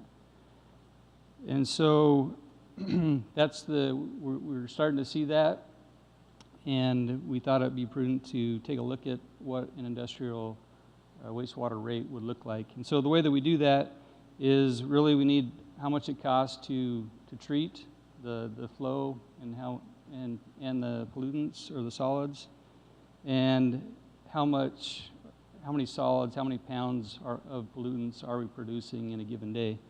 And so to do that, Lily, would you mind pulling up that spreadsheet that I sent you? So in order to do that, what we did is we took the 2020 actual costs as they relate to the sewer system.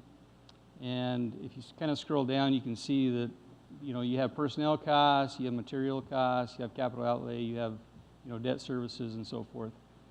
And so at the bottom, you get a total cost for those different things. And so in 2020, the actual cost to the city for treating flow and solids was $3.9 million, a little bit over that. And so what we did was I sat down with the recycled water treatment plant superintendent, and we estimated approximately how much of that cost is associated with flow and how much of that cost is associated with pollutants. And so the flow component is the one shown there on the left at about $266,000. The next row is your BOD, or biological oxygen demand. The third column there is your total suspended solids, or TSS, and the very right-hand one is your ammonia at $220,000. So we estimated these costs based on the amount of money that labor and equipment costs for the city and so forth, and we came up with these total costs. And so then it becomes a factor of, okay, if we were sending a normal amount of flow and a normal amount of concentration of pollutants to the city, how many pounds of BOD or how many pounds of pollutants are we creating? And when you do the math, you take the cost divided by the number of pounds, and then you get a BOD rate, a TSS rate, and an ammonia rate. And so on average, it costs the city about $1.46 to treat a pound of BOD, $1.56 per pound for your TSS, and about $1.59 for ammonia. And so those are the rates that we estimated based on how much the city is spending in a given year and how many pounds of BOD we would expect the city to produce if a normal concentration were coming in. So what we do, if we have an industry that we find is sending more than what we'd consider a normal rate, then we would say, okay, the normal amount is more or less built into the rate, so we're not going to charge for that amount. But in excess of that rate, we would then charge basically $1.46 per pound for BOD, $1.56 for TSS, and $1.59 for ammonia. And with that, any questions about that? One question I had, Jazz, Yeah. is why did you use the year 2020? That was the latest year of results that we had from the city. We don't have actual costs from 2021 yet, and so these were actual costs that were pulled from the city's budget in 2021. Okay. Additionally, we've been seeing some changes in the amount of flow in 2020, fiscal year 21, 22, and so that's also kind of one of the last baseline years that we were able to use when we knew fully that we weren't getting additional industrial discharge. So if we looked at 2018, 2019, 2020, they're pretty much all flat, or maybe mildly increased, and then there was a big spike, 2020, 2021. Yeah, Is we're that what you're seeing that. suggesting? Okay. Yeah, I think based on feedback we got from Bill, the recycled water treatment plant operator, he started to notice a significant increase in 2021, and that's why we started taking a look at it. Okay. Any other questions about the presentation? How would you monitor this per facility? I mean, it all goes into the wastewater treatment plant. Would you have something local at that facility to see how much they're discharging, or? Yeah, we would need to do that. We would need to set up, so there's two components to calculating the pounds. You need to know what the concentration is, and then also what the actual flow is. And so if we found a business that we thought was exceeding the normal rate, then we would set up a flow monitor on the discharge side of the plant, and we'd also take BOD samples and TSS samples and ammonia samples at that location, say on a weekly basis or maybe every other week basis, and then you would do the calculation. You need flow and you need the concentration. So the rate would be based on those readings that we were getting on a monthly, on average over that month. Is the business member then responsible for all those costs? In excess of what we'd consider normal. I'm talking about the actual cost of installation of a flow monitor and all the weekly testing and all that sort of stuff. So moving forward, Question? yes, they would. So as we've been trying to develop this industrial rate, we've been working with a specific company that has been sending us a lot more discharge than what we were originally anticipating. And so, like Chaz mentioned, we started seeing a lot more flow in mid-2021, around June, July timeframe. Took a while for our folks to kind of backtrack their way. They're noticing these discharges coming into the treatment plant. There's really two main trunks that come off of the treatment plant when it gets there. They're kind of backtracking their way to the end of the line to identify where that location is. We've been working closely with that business, really closely since about October, to try and help them troubleshoot and see if we can't help them, reduce the amount of discharge that's coming into the city and reduce what those constituents that we need to take care of are. And so one of the ways that we've worked with them was the city, installed about a $10,000 auto sampler tool on the main. The business is located at the end of the line, so we know for sure that it's the only business that's discharging into that main. And so the business we've worked with, they've been a great economic development opportunity, a good partner to work with through this process. And I feel like at that time, it was really valuable for us to really be thinking our way through this and being able to get some accurate samples so that we could be developing this type of a thing. So what you'd be adopting this evening would be the rate moving forward for any industrial discharge business. And so moving forward, those types of auto samplers and those types of things would be installed by the business at the time. But I think it was a good collaboration working with the business up to this point, and I think it was fair for us to install that auto sampler ourselves to begin with. Yeah. So from this program, we need to differentiate between what it is and Yeah, so what we would be doing in this resolution specifically, the resolution was designed largely based on the type of sampler that we have. And so we're recommending that we would be able to pull samples up to 10 times per month. And so the way that it would work is that auto sampler at sporadic times throughout the month dips the flow as it goes through, and then we go up, grab the sample, and then we test for those specific constituents. Yeah. Councilor Peterson. So moving forward, if there was I mean, are you going to have a method by which you would monitor other businesses? So, as you said that this one, you just kind of noticed something and backtracked, and so moving forward, would you have like a systematic way of monitoring other businesses that are perhaps already have things going on and something new comes online with them? Yeah, so this one, I mean, we pretty much had a good idea of where it was coming from, but we needed to backtrack our way through. One of the nice things is with our cellular read water system meters now, we're able to monitor who's really purchasing a lot of clean water from us on the front end. And so the business that we were working with, they're one of our top 5 water customers consistently throughout the year. And so that allowed us to really speed our way towards figuring out, where they were coming from.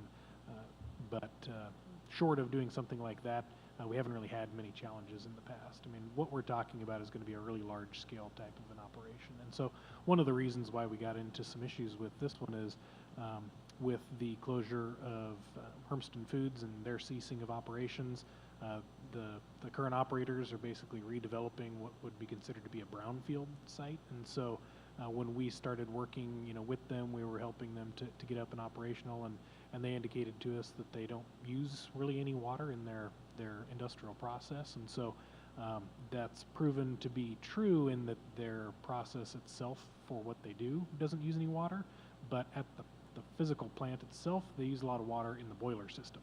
And so that's where, in trying to work with them and get that site redeveloped, that's a redevelopment site is different than a greenfield site that's getting built from the ground up. And so usually we're able to catch those things from the front end if we have a better idea, because a system's getting built from the ground up. So, long answer. Sorry, hopefully that explains it. One thing I'd add to that is at the treatment plant, on a monthly basis, we're consistently tracking what the BOD is coming into the treatment plant. And regardless of the amount of flow, the concentration should be somewhere in that range, that 300 to 350 range.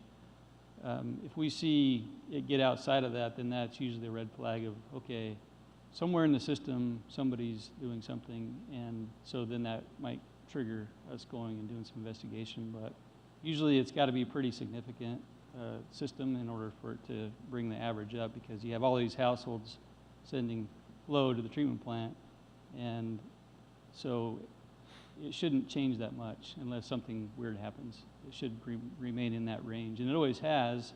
So that's what kind of triggered in our mind. We saw that it kind of bumped up above that 350, got up into the 400 and 500 range, and we're like, whoa, something's going on. We need to figure this out. The city has at times considered taking industrial waste, and we've been really resistant because of the system in which we've developed and the promise to our constituents that built that system. And so this would help. I kind of look at this like a resolution or a fix for one problem. Does this actually allow us to now say we will take on other industrial wastewater if we put this rate together?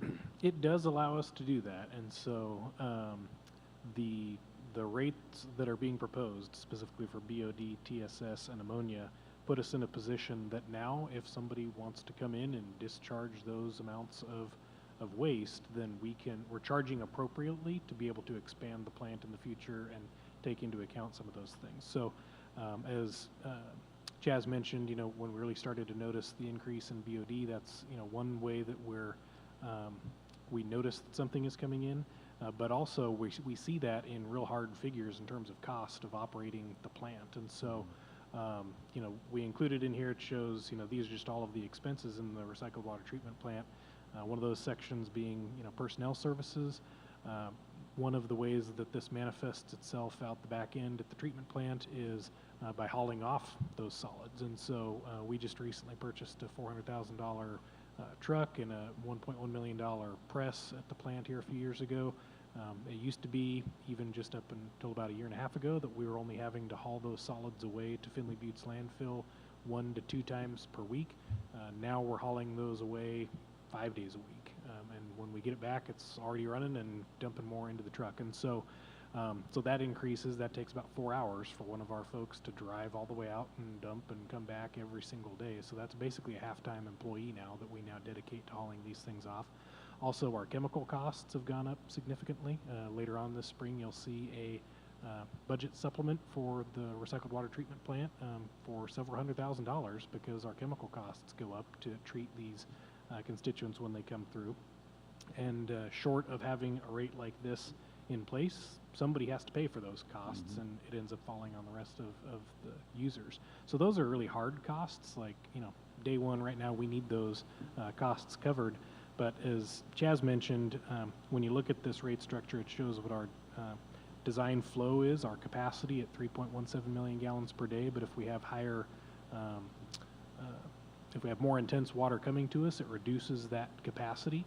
And if you look at the very bottom of all of our expenses there, we show that we pay out about a little over $1 million per year in debt service, and that is largely to finance the construction that we finished in 2014 to expand the wastewater treatment plant. And so, to me, that's really an opportunity cost, is that if we're not collecting an amount large enough to cover that debt service, then we're basically allowing some customers to eat up more capacity than we otherwise could use. So if we charge these rates as they're calculated right now, that allows us to cover all of our existing costs, continue to pay off our debt service in an amount that's fair to all of the existing users.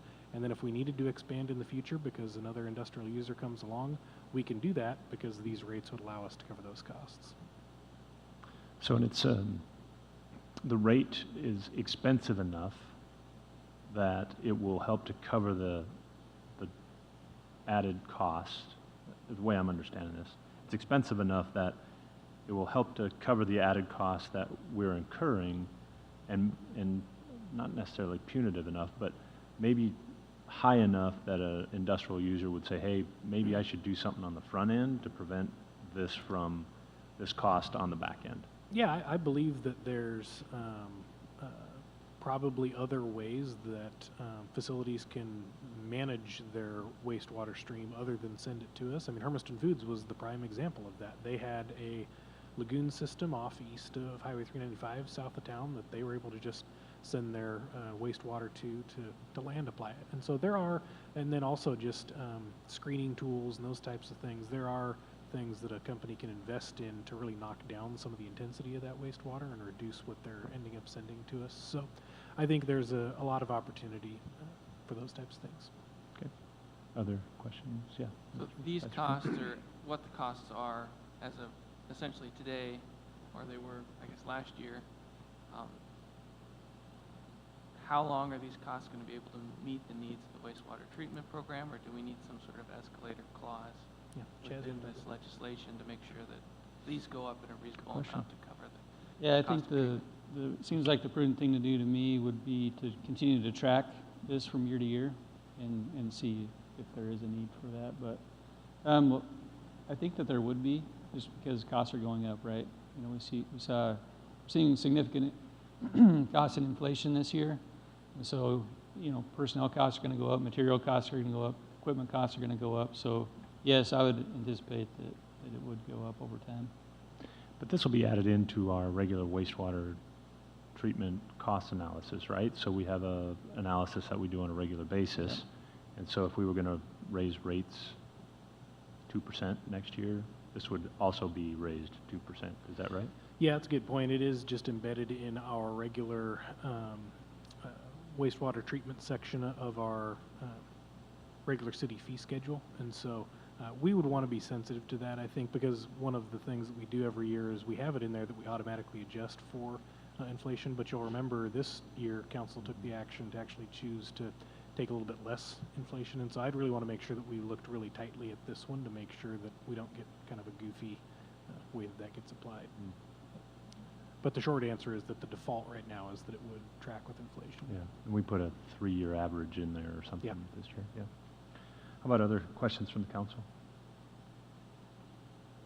Okay, thank you, Chaz. Yep. Thank you. So in front of you is a resolution to establish an industrial wastewater rate. Any public comment? I was going to give you a chance. Just relax. I knew you guys wouldn't show up for no reason. Welcome.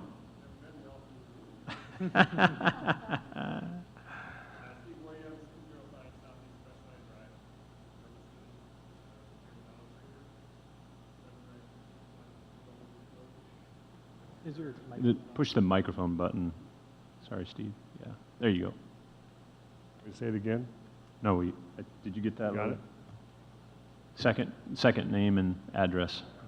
Alan Cleaver, 79661 Prindle Loop Road, Hermiston, Oregon. Okay. So we are here representing Columbia Basin Bioscience. The plant. The plant. I'm going to give a brief summary of where we're at, how we got to where we're at. As you all know, in 2019 we came to the council requesting your approval to put the plant up at the Hermiston Foods plant, based on our understanding of what the processing plant was going to be involved. 2020 we installed the operation and found out that what was sold to us wasn't exactly what we got, and so it required some modification throughout the entire year 2020. 2021, we started operating January 1 and continuing to work on ways to make that operation economically feasible and efficient, and we continue to work on that as well. In late 2021, as Mark and Chas mentioned, they came to us and talked with us about the issue with the wastewater, and we appreciate that notification, and we've been working with them since and trying to find ways that we can work to reduce the amount of solids and BODs and all those fancy terms that go into a wastewater plant. And so we are working to make changes, and Alan can talk a little bit about that. But as it pertains to this resolution, I have some questions and concerns about how it's presented to you, and I think council really should take and make sure that you're looking at it properly. As presented to us, based on the sample for the month of January, I mean, the total cost projected for BODs, for example, was an area where our plant was above capacity. So the plant total operating cost for $1.8 million for a BOD section. As presented to us, the cost to us would be a little over $1 million a year for the cleanup of the BODs. Your total budget. Your total budget is $4 million, but 1.8 of that is for the BODs, and that's the area of the biggest concern. The question I have is two. One is the rate that is used, the 1.46 for BODs, the 1.56 for TSS, and the 1.59 for ammonia. Those are fully loaded rates. As Mark mentioned, as Chas mentioned, that includes debt service, that includes salary personnel, that includes all fixed costs in addition to variable costs. Now, I understand the reason to try to recover the variable costs associated with producing more product, but proper fiscal management, I'm sure that Mark has got the debt service covered through other ways, right? You've got that, you're already paying the debt bill for that. So why would the debt service figure be included in that surcharge as well? And why would the superintendent's salary be included in that figure as well? His salary is not going to change. Yeah, the truck driver is going to get paid, and he's going to get overtime, and he's going to get benefits. That's a variable cost that should be included in that. But when I looked at it, I think that the number is about 48% of that 146 for the BODs in terms of what are variable costs versus what are fixed costs. And I think the council really needs to look at that before we go on and say this is what we're going to do. The other aspect of the resolution that we don't know for sure, I know we're working on putting in the auto samplers to get a determination of what is the quality of the waste water that's being returned.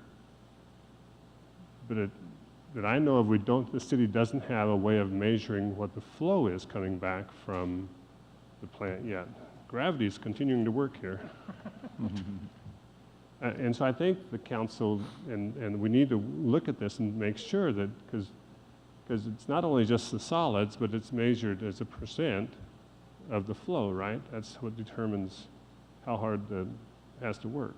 And so if you have so much solids spread over millions of gallons of water, that's one thing. But if you have the same amount of solids spread over 500,000 gallons, the percent is higher. So I think we as a city need to make sure that we know how we can measure that accurately before we look to assess a fee to the user. I'd say users, but it's just us. It's just, at this point, it's just CBB, Lemay Basin Bioscience. In his summary statement, I read through, Mark mentioned the increased traffic, or the truck. We are currently processing 50,000 pounds of biomass a week. I'm sure Alan will give some of his time to Steve. The 50,000 pounds biomass a week, okay? We extract 10% of that, or 5,000 pounds, in the oil. We retain 75% of that 5,000, and now we take that back out to the farm and use it as fertilizer. So we're looking at maybe 7,500 pounds of solid biomass that would be possibly returned to the wastewater. So I don't think that comprises 3 extra truckloads that would need to go to the landfill. So it's a very critical issue, no denying that. And I appreciate the work that Chas has put into it and what Mark has done. But I really think the council needs to look closely to make sure we've looked at all the factors before we make that decision and pass a resolution tonight. Because the other thing this resolution says is it's effective immediately. And I don't think we have things in place to make sure we're doing it right. Alan, you now have 4 minutes because Steve went over. I won't take much time, guys, thanks. But no, I want to thank everybody here, actually. The city it's been well to work with the city. I've had a good time working with the city. I haven't any problems. Even this conversation's been well received. We have been introduced to a number, like we just said. We'd pay $1 million of your $4 million annual budget, and we'd pay $1 million of your 1.8 BODs with the numbers that they have come up with. I think you'd be doing a disservice.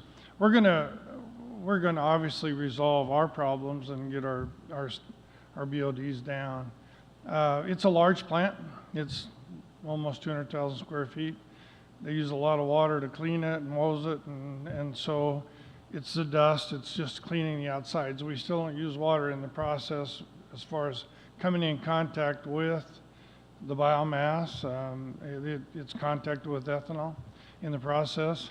There is some spillage of ethanol that we're working on in the process because of inadequacies in some of the equipment. So we're working on getting rid of all the ethanol that is maybe getting spilled into the drains.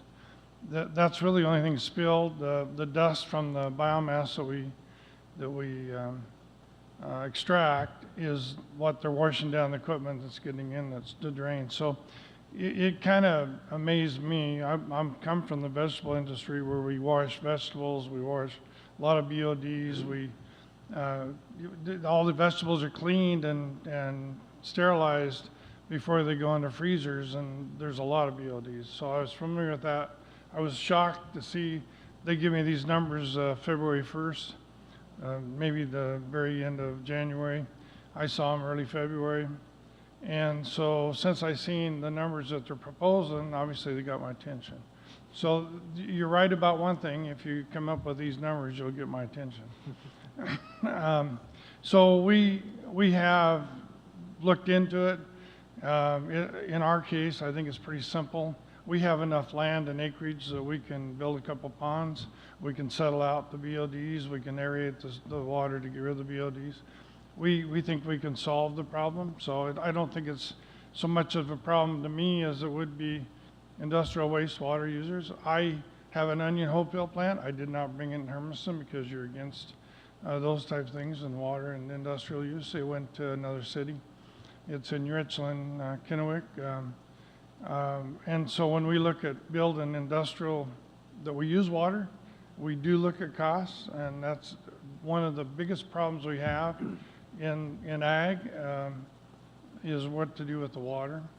And like Watts built, I was a partner in Watts. We built that corn plant on ag ground simply because of the industrial wastewater. So you got to be careful if you want industries to come here. I'm up to over 60 employees, and we're increasing as we can. If you want to bring those businesses in, just if it was even a truck unloading dock and they want to clean it, there's going to be BODs the way it shows to me, with just the dust and the dirt, and the wind does blow here. So we get some of the stuff on the floors get pushed into the city. So I think you'd be doing yourself a disservice by using such, without coming up with the right numbers. I think the numbers are good. I think having numbers is good. Having the right numbers that actually reflect the costs, and to make sure you're not chasing everybody out. Thanks. Okay, thank you. So they bring up some pretty valid points, Chaz, in the comments. And so the question I had is in refuting Steve's comment about costs. So we do have a certain amount of pre-established costs that we meet at our average rate, and those costs are covered. Do these costs that we're proposing just cover above and beyond, or is that actually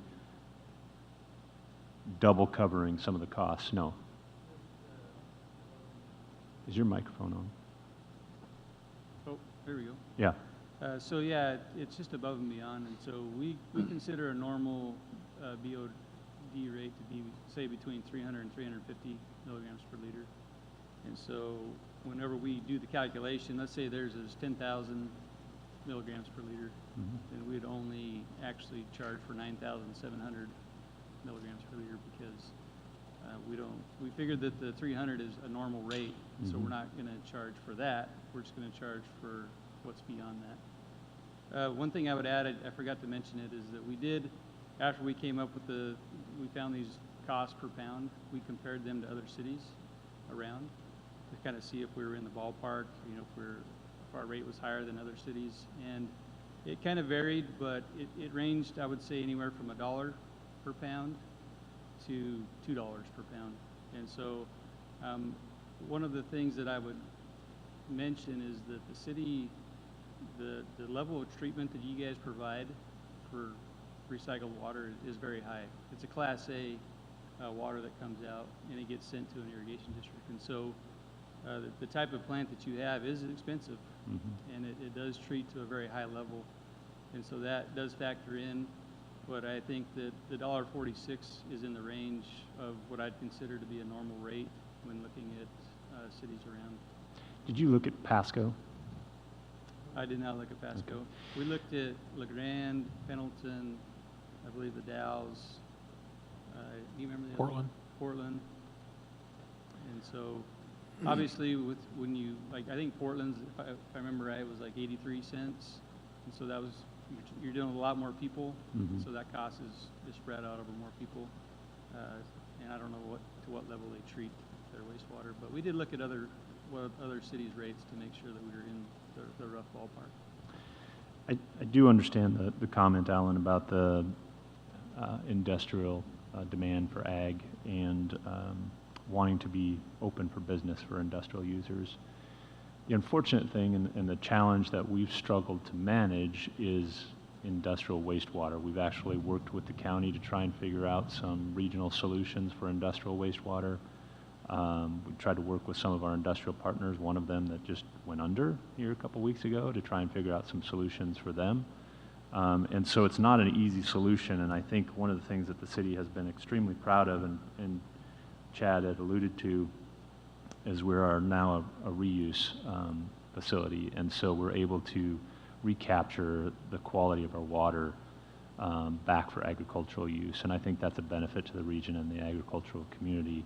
And to his point, though, it was very expensive. And we did promise the taxpayers that this was something that we could invest in and be good for a significant period of time. If we were to include more industrial users, that would obviously not meet that time horizon and cost the taxpayers significantly more money to keep up with the quality of the product we're producing. So, Council, do you have other comments? I know Councilor Barone has something to say. You have a question. City staff, it looks like they were working with your business for a few months prior to it coming to council. Between when you initially knew to the 4 months in working with the business, was there a considerable reduction in the waste that was being put out? It's varied. Like I said, I'd consider this to be a troubleshooting process. So we've been working with them quite a bit in earnest, really, since about the beginning of November. And so they've really been trying to figure out their process. And so we've seen them fully curtail all of their water consumption for a week. I think it was around like Thanksgiving time frame. And so that was helpful for us to really get an idea on some baseline numbers and those types of things. And so they've really been working on their process. And so we've seen it, fluctuate as it's going. And as they mentioned, they're in the process of continuing to expand. And so I think that's one of the things that we've seen is they're increasing production as they're going. And so, even if they may be able to be reducing some of the discharge, per unit that they're producing, it might still be increasing what they're sending to us. And so it's been a good process to work with them. As he mentioned, it's been nice to work with them. I think we've had a good working relationship. And again, this, as I mentioned to them, several times over the past few weeks, it's nothing personal. We have to protect what we have out there.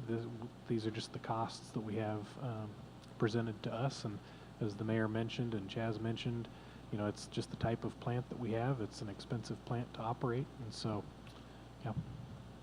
One thing that I would add as well, I think he mentioned that the cost would be roughly $1 million, so about a quarter of the cost.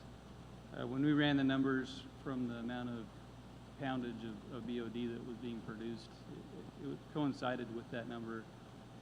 It was taking up about 20 to 25% of the treatment plant capacity in its ability to produce a certain number of solids. And so that matches with what our numbers showed. So And it's that a lot. outflow system that you put in place would tell you, right? It would tell you how much they're producing. So if it was less, then they'll pay for less, right? That's right. So I know that there was some speculation on whether they were actually putting out $1 million or not, but I mean, that system theoretically should tell you the total amount. Is that accurate? Yeah, I mean, we're doing spot checks, right? Let's just say we do one once a week or, 2 a week. And so whatever is happening in those time periods, we take that and average it out. So hopefully we're getting a good representation of what flow and pollutants are being sent to the treatment plant. It's the best data that we have. It's not a ongoing, continuous thing where you get a reading every 5 minutes. It's every other day or maybe once a week. Is there a system out there that a company, if they were interested, could put into place that would be a continuous monitor and give them an accurate 100% number? From a flow standpoint, yes, but from a pollutant standpoint, it's going to be a spot check. It would be cost prohibitive to test that too many times. I mean, it costs a certain amount of money to test that. Do the test every time, yeah. Council, any other questions? Okay. Yeah. Just to clarify, the rates we're setting for the industrial at 1.46 per pound, is that per pound of water treated? So I mean, I just want to know exactly what these rates we're setting are, because it doesn't really specify in the resolution here. So for the BOD, it's $1.46 per pound of BOD. Okay. And for the TSS, it's that cost per pound of TSS, and for ammonia, the same thing. That's the cost per pound of ammonia that we extract out of the discharge. And I guess that's where maybe to help answer that question, the way that we reach that is we'd be sampling up to 10 times per month, and that's where we're identifying what the total amount of BOD that's coming to us 10 times per month, averaging that out. And so it's a calculation to get to that poundage basis. We're calculating that based off of testing what the intensity of the discharge is combined with the flow, and that gets us to what those pounds are. Is that just a flat rate then for any BOD that comes out of their system? Or do they get some sort of, normal customers go here and we're only going $1.46 for every pound over what a normal customer? Yeah, so that's where if you look on the rate analysis, we basically give credit for an assumption of a standard discharge of a certain amount of BOD that the plant was designed to handle. So we're really only talking about that additional over and above what a typical customer would be. And I think, Mark, you had in there is 1.5 times, is gonna, it wouldn't, the rate wouldn't be triggered unless somebody was exceeding the normal rate by 1.5 times. So if it's 300, they're not gonna, we're not gonna start charging more until they get to about 450 milligrams per liter. So there is a little bit of Grace in there. grace in there. And one additional component that I hadn't mentioned is the reason I bring it up is because it is different than how we calculate rates for all of our other customers in the city, because it's prohibitive to go through that process for everybody else. But all of our other sewer rates are set based on your wintertime consumption, and then that's what your rate is for 12 months. This will be calculated every single month. So the hope is that, kind of to the mayor's point, is that this does incentivize users to invest in developing some pre-treatment type things to help knock down their BOD, so that if they go through those investments and are able to reduce the amount of BOD that they're sending to us, they'll see an immediate reduction in their monthly bill, within the course of a month. They don't have to sit and wait for a year. Like, we're not setting their rate, and that's what it's going to be for the next 12 months. Since Columbia Bioscience is our only current customer, I guess, that would be exceeding this, I mean, what would be, if they continue with the same levels that they have now, what would be their monthly cost that this would, the increase in monthly cost that this would cost them?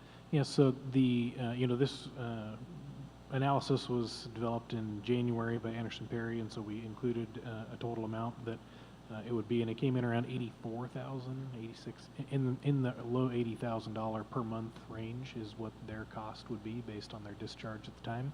Additionally, that number was based off of, we already have an inflow water meter that runs the numbers based off of how much water they're purchasing from our potable water side of things. And so at the time, that was the only totalizer that we had for knowing how much flow they bought from us over the course of the month.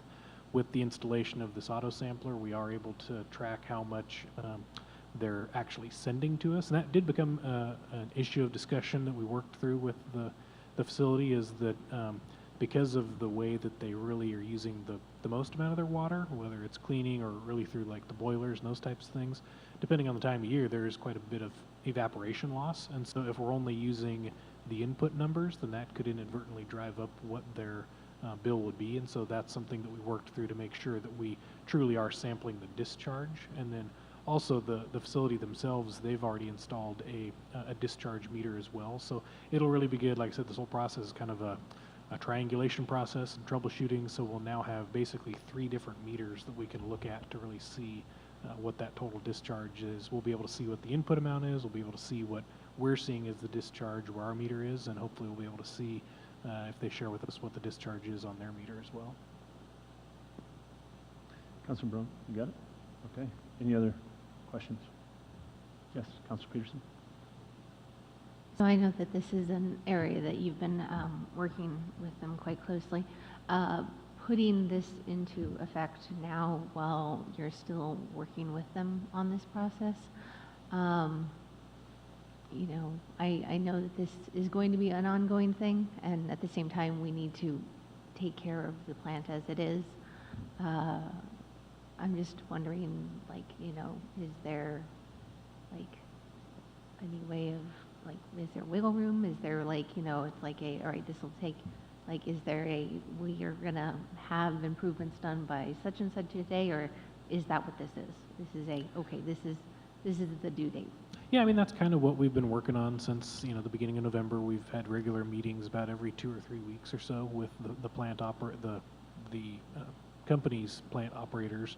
And so we've been working through this, and so setting a due date, that we provided back in the middle of January was, okay, well, we're going to develop a rate, and we're going to try to adopt it in the middle of March, and that's going to be like, okay, come that date, then you're really going to have to start proceeding. Also important to keep in mind is I've been asking our recycled water treatment plant operator from day one, is the plant going to explode? And the answer is no, so, because I think he gets really anxious about his plant, understandably so. And so I want to make sure that it's not at risk of, catastrophic failure or something like that. Really what we're talking about is just from a financial standpoint, protecting the other ratepayers from subsidizing this user. And so the short answer is, like I said, no, it's not going to just collapse, tomorrow if the rate isn't adopted. But at some point, we have to make sure that the costs are being assigned to where they're coming from. Any other questions from the council? Any other public comment? You want to readdress? Sure. Yeah. He's right, Mark's right. We've been working since November identifying we have a problem, but we didn't know the BODs until late January, early February, like I said. So it's been a madhouse in our place trying to get a handle on it from February till now. Another thing that, I didn't ask for any tax credits in this city. I haven't asked for any help. This has all been on my own. And we'll get a handle on the water, and we've made large strides the last week or two. But trying to get parts in this day and age and trying to get stuff put in place has been pretty hard. So I'll add that to the equation. Thank you. So Mark, when did you notice, or when did the plant notice that this started? Really, it was mid 2021 is when we really started to see an uptick in BOD, and so June, July? July timeframe. So obviously they've been paying for something up till this point, but they haven't been paying their full share till this point, right? So essentially they've gotten 9 months of a discount, right? Yeah. And have been able to use the system for a reduced fee for 9 months. So, I mean, I think we've been pretty sympathetic. I guess we didn't know, evidently, when we approved this for business that it was going to produce this, or we probably would have done something on the front end. Is that accurate? Yeah, and that's why I kind of mentioned, this process of getting the Hermiston Foods facility up and running has really been kind of a brownfield or an existing facility, redevelopment process, and I think that's very different than starting, from scratch. And so when they first approached us about, reusing that facility and indicating that they don't use any water in the process, I fully 100% believe that they're absolutely accurate in that. And so they've been trying to figure out, okay, well, now that we're in the plant, it's not our process that's causing the water consumption, it's the facility itself that we inherited, basically, that, there's some inefficiencies with some of that water consumption. And so it's, kind of building the plane as you're flying it when we were trying to help them, speed to market in developing the product that they're developing. And so I think it's been a good partnership so far, and I think there's a solution. Yes, Councilor Brown. More of a question for the business, but at this point, whatever the vote's going to be, I guess, what is the plan for the company to further reduce the pollutants that are in the water?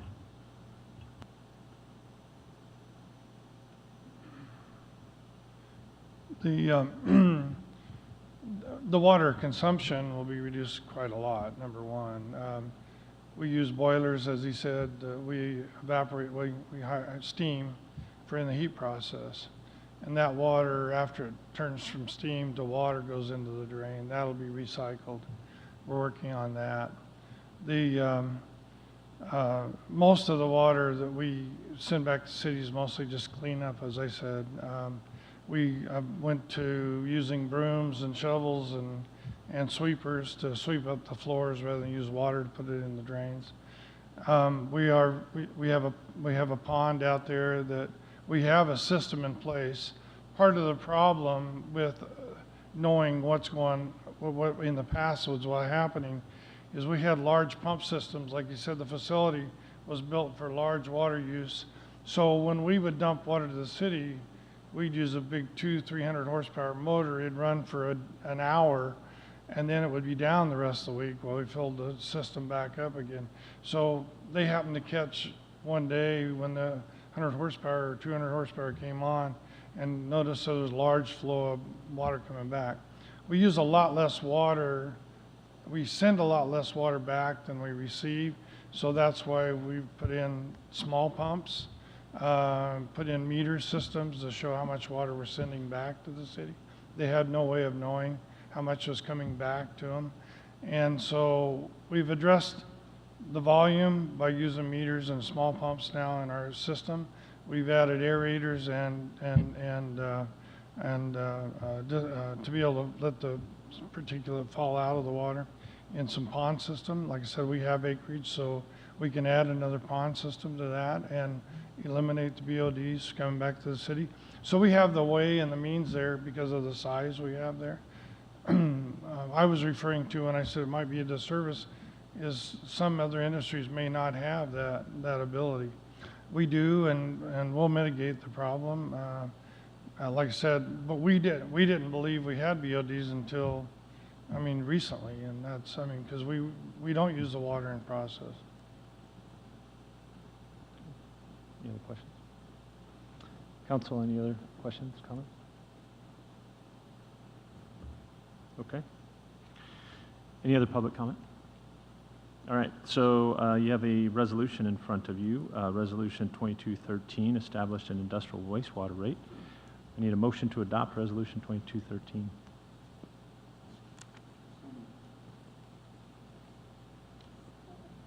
It's been moved by Councilor Primer, seconded by Councilor Myers to adopt Resolution 2213. Roll call. Oh. No. Yes. Yes. No.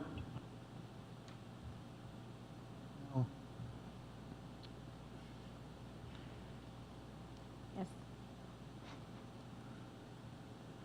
Is that 4-4? Mm-hmm. Oh, you're up. The mayor has to. Yes. So I've voted, what, 4 times in my career? I get to vote on this one, huh? Well, I hope that we can find a quicker, easier resolution for you. I know that you guys have continued to talk, and I hope you continue to communicate with us, and if there are ways we can support you in helping in that process, please let us know. All right, Resolution 2214, Lift Number 3, Decommission Contract Award. Yeah, so this question before you is to award a contract to Tapany Inc. for $561,000 to what we're referring to as decommission sewer lift station number 3. Really what we're doing is sewer lift station number 3 is in the westbound travel lane of Highway 395 in front of Auto Cool by the hotel. And so this would be decommissioning that, constructing a new gravity sewer line to run just south of Auto Cool underneath the railroad tracks and connect up to our existing system in South First Place. Originally, when we recognized that lift number 3 needed to be replaced because of all of the components are severely corroded and has been down there for 41 years, the original cost estimate for simply replacing that system was $900,000. And again, once it's replaced, maybe we could have it last about 40 years. When it was originally put in place back in the early 1980s, it served the original Armin Larvey Middle School. Since that time, that development has since gone away, and the rest of the area has developed around it. So we feel like looking at our collection system master plan that going to decommissioning of this and running it underneath the railroad line is a much better opportunity for us, long range, to manage our costs because a pipe in the ground will last a lot longer than a pump and a motor. We opened bids on this originally back in November of 2021. Subsequent to that, due to an error from the tax assessor's maps that we have, we needed to follow up with acquiring an easement through that area. During that time, we finally secured that easement. The low bidder, we only received 2 bids originally, one from Jesse Rodriguez, one from Tapany. They were very tight bids. Jesse Rodriguez was the low bidder. He had indicated that he would continue to be able to provide the work for us. Since we secured the easement, he has requested to be able to remove his bid. We did receive an updated bid from Tapany for $561,000, which is an increase of about 8%, but I would caution that if we were to go through the process of rebidding the process, it's likely to go up even more than that. So my recommendation this evening is to award the contract to Tapany Inc. for $561,000. Council, any questions? Any public comment on Resolution 2214? Can I get a motion to approve Resolution 2214? So moved. Second. Been moved by Councilor Bremer, seconded by Councilor Spicer Kuhn, that we approve Resolution 2214. Roll call. Yes. Yes. Yes. Yes. Yes. Yes. Yes. Motion passes unanimously. And I didn't have to vote. Committee reports.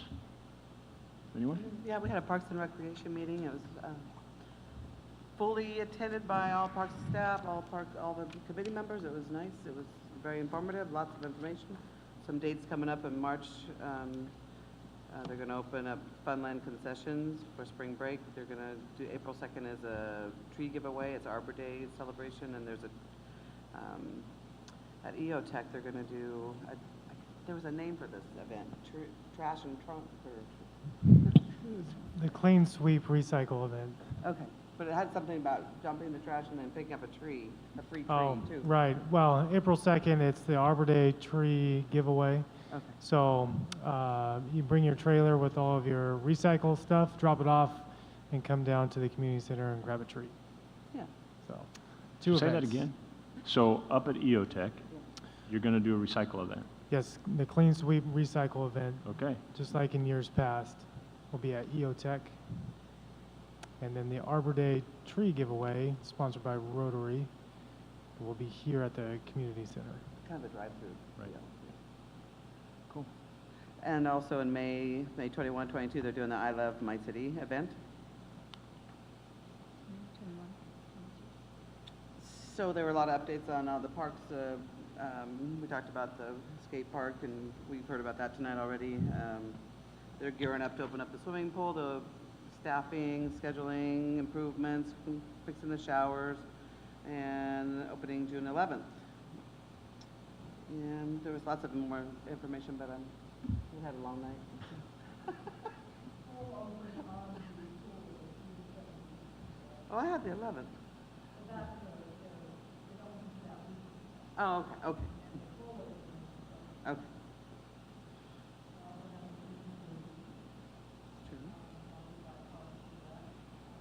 Where are we fishing?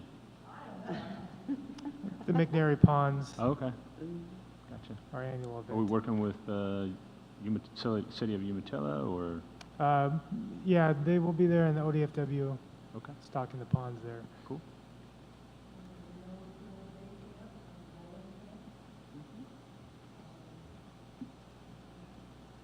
Gymnastics and all that. All our summer's programs are gearing up? We're gearing up. We will have an activity guide that will be going online only in the next month. Online only. So if somebody doesn't have access to online, can they come down to the Parks and Rec Department? And Yes, we're see going to the have program? a consolidated version, just a handout to be able to give out, and possibly a pool brochure, but not a full activity guide. We lost our printer. The Yakima Herald is no longer doing printing, and printing is very expensive at other places. So, Okay. Perfect. Getting busy. yes. Queen Suite, you're going to publicize that somehow? I am finalizing the flyer with Kelly. Right now, it's going to go out tomorrow. Okay, so it'll on that flyer will recognize everything that people can bring in. Yes. Paint or Paint is available Tires. this year. Yes, tires. we'll do industrial waste, not industrial waste. No BODs. Yeah, so, but the, what do they call that? Hazardous waste. Hazardous waste. Yeah, they'll be able to do that again this year? Is that working with the county? Still working on that. Okay. Have to get with the paint. Paint though. Paint people. Okay, Yeah. Good. Awesome.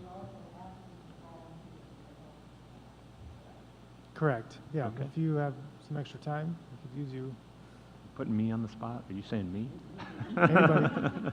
So I'm helping Rotary with the arbor tree that day. There we go. is the clean sweep only for city residents, or do you check? Umatilla just in County. Umatilla County. Yeah, Okay, so partnering with our new contractor? yeah, Awesome, yes. awesome. Okay. So nobody from Tri-Cities bring your used tires down here? No, we're gonna turn them away. All right. Anything else on committees? We had an EOTech meeting. Got some updates about projects up there at EOTech. La Crosse is very interested in helping the city and EOTech develop those that front parking area into turf. And so they're trying to figure out ways that we can get water up there. And so that conversation is continuing to move forward. And I know Byron is meeting with them on a regular basis and having some very positive conversations. The RV park is moving forward as well. John from Nerd Construction is getting some numbers finalized. The fair talked about putting some fogging systems into the barns to help, like air mistifiers, to help them cool down. And the rodeo did ask if the RV park would be ready by next year. They didn't think so. And then the Umatilla County Fair was awarded $1 million in state allocation this last legislative session, and just wanted some clarity on utilization with that, and if we can partner with them on figuring out ways to use that $1 million. So that was an update from EOTech. Any other committees? Okay. Mayor's report. Jeez, I don't think I have anything this evening. I'm good. I was going to say there's 2 hiring events this week, on Wednesday here all day, and then Friday at BMCC. Okay. So the Wednesday event is in partnership with the Chamber, Correct. and that is the one for Cheers folks. Well, it originally started off as something along those lines. We wanted to make sure that we were deferential to Shears in case they needed to retain any of their employees, so we didn't want to get out there too early. But the word kind of started to leak out. The city, contributed financially to the chamber to put this on because they're good at doing that type of thing. Word started to leak out, and I started getting phone calls from lots of employers interested in taking part. And so, so I believe at one point Val had 40 employers lined up. That's awesome. I had a couple of like Reesers from Pasco called. They're going to be coming down. So there's a lot of demand out there right now.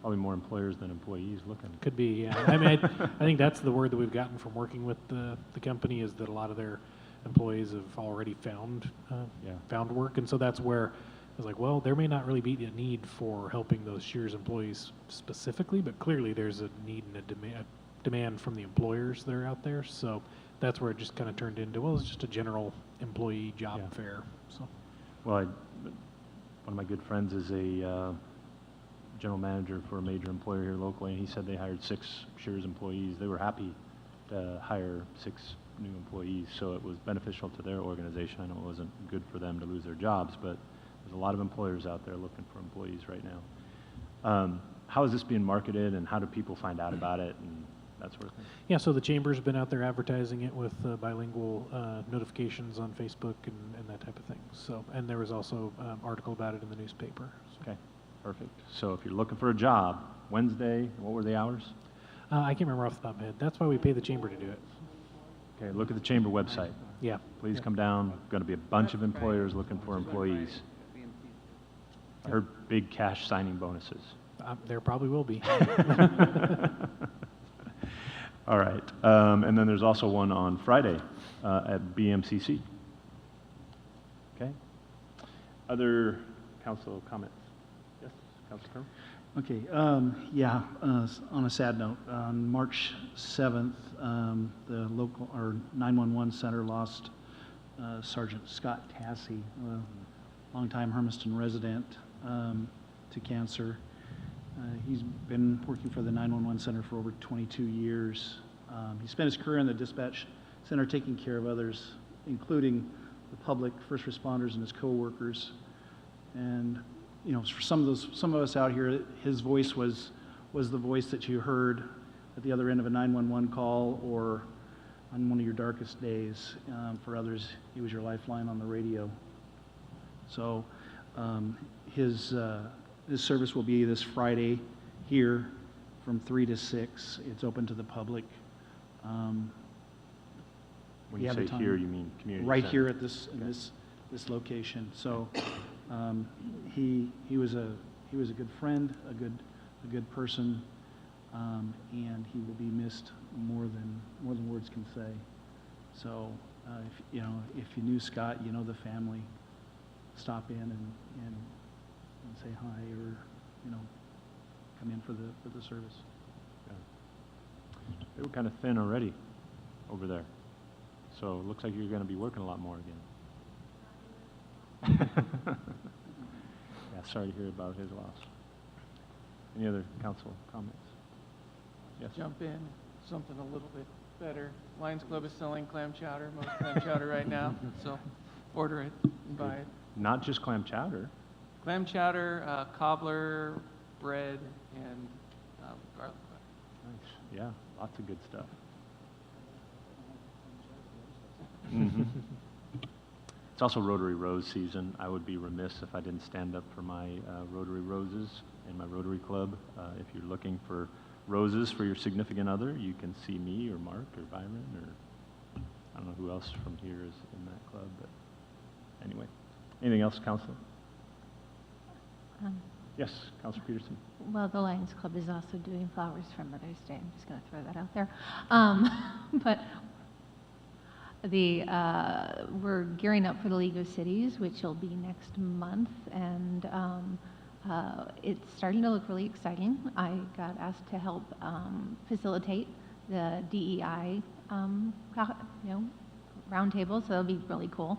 I do a lot of diversity, equity, and inclusion work on a pretty regular basis, so I'm pretty psyched because we really try and be a very inclusive, area, and so we get to show that off a little, and so definitely take a look at what's going on, because yeah, I'm starting to look forward to it, and we get to show off our hometown and show Oregon that there's a lot going on over here. So guess where the largest contingency is coming from? It's not Hermiston. Newport. There's like 7 people from Newport coming. That's a long ways away. You guys need to get registered if you're not registered already.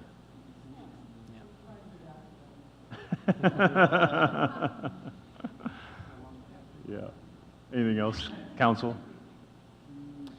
Yes. I was just really excited to get to tour the new City Hall. It was really neat to kind of go inside and look at the possibilities in there. So thank you for taking the time to give us a tour on that.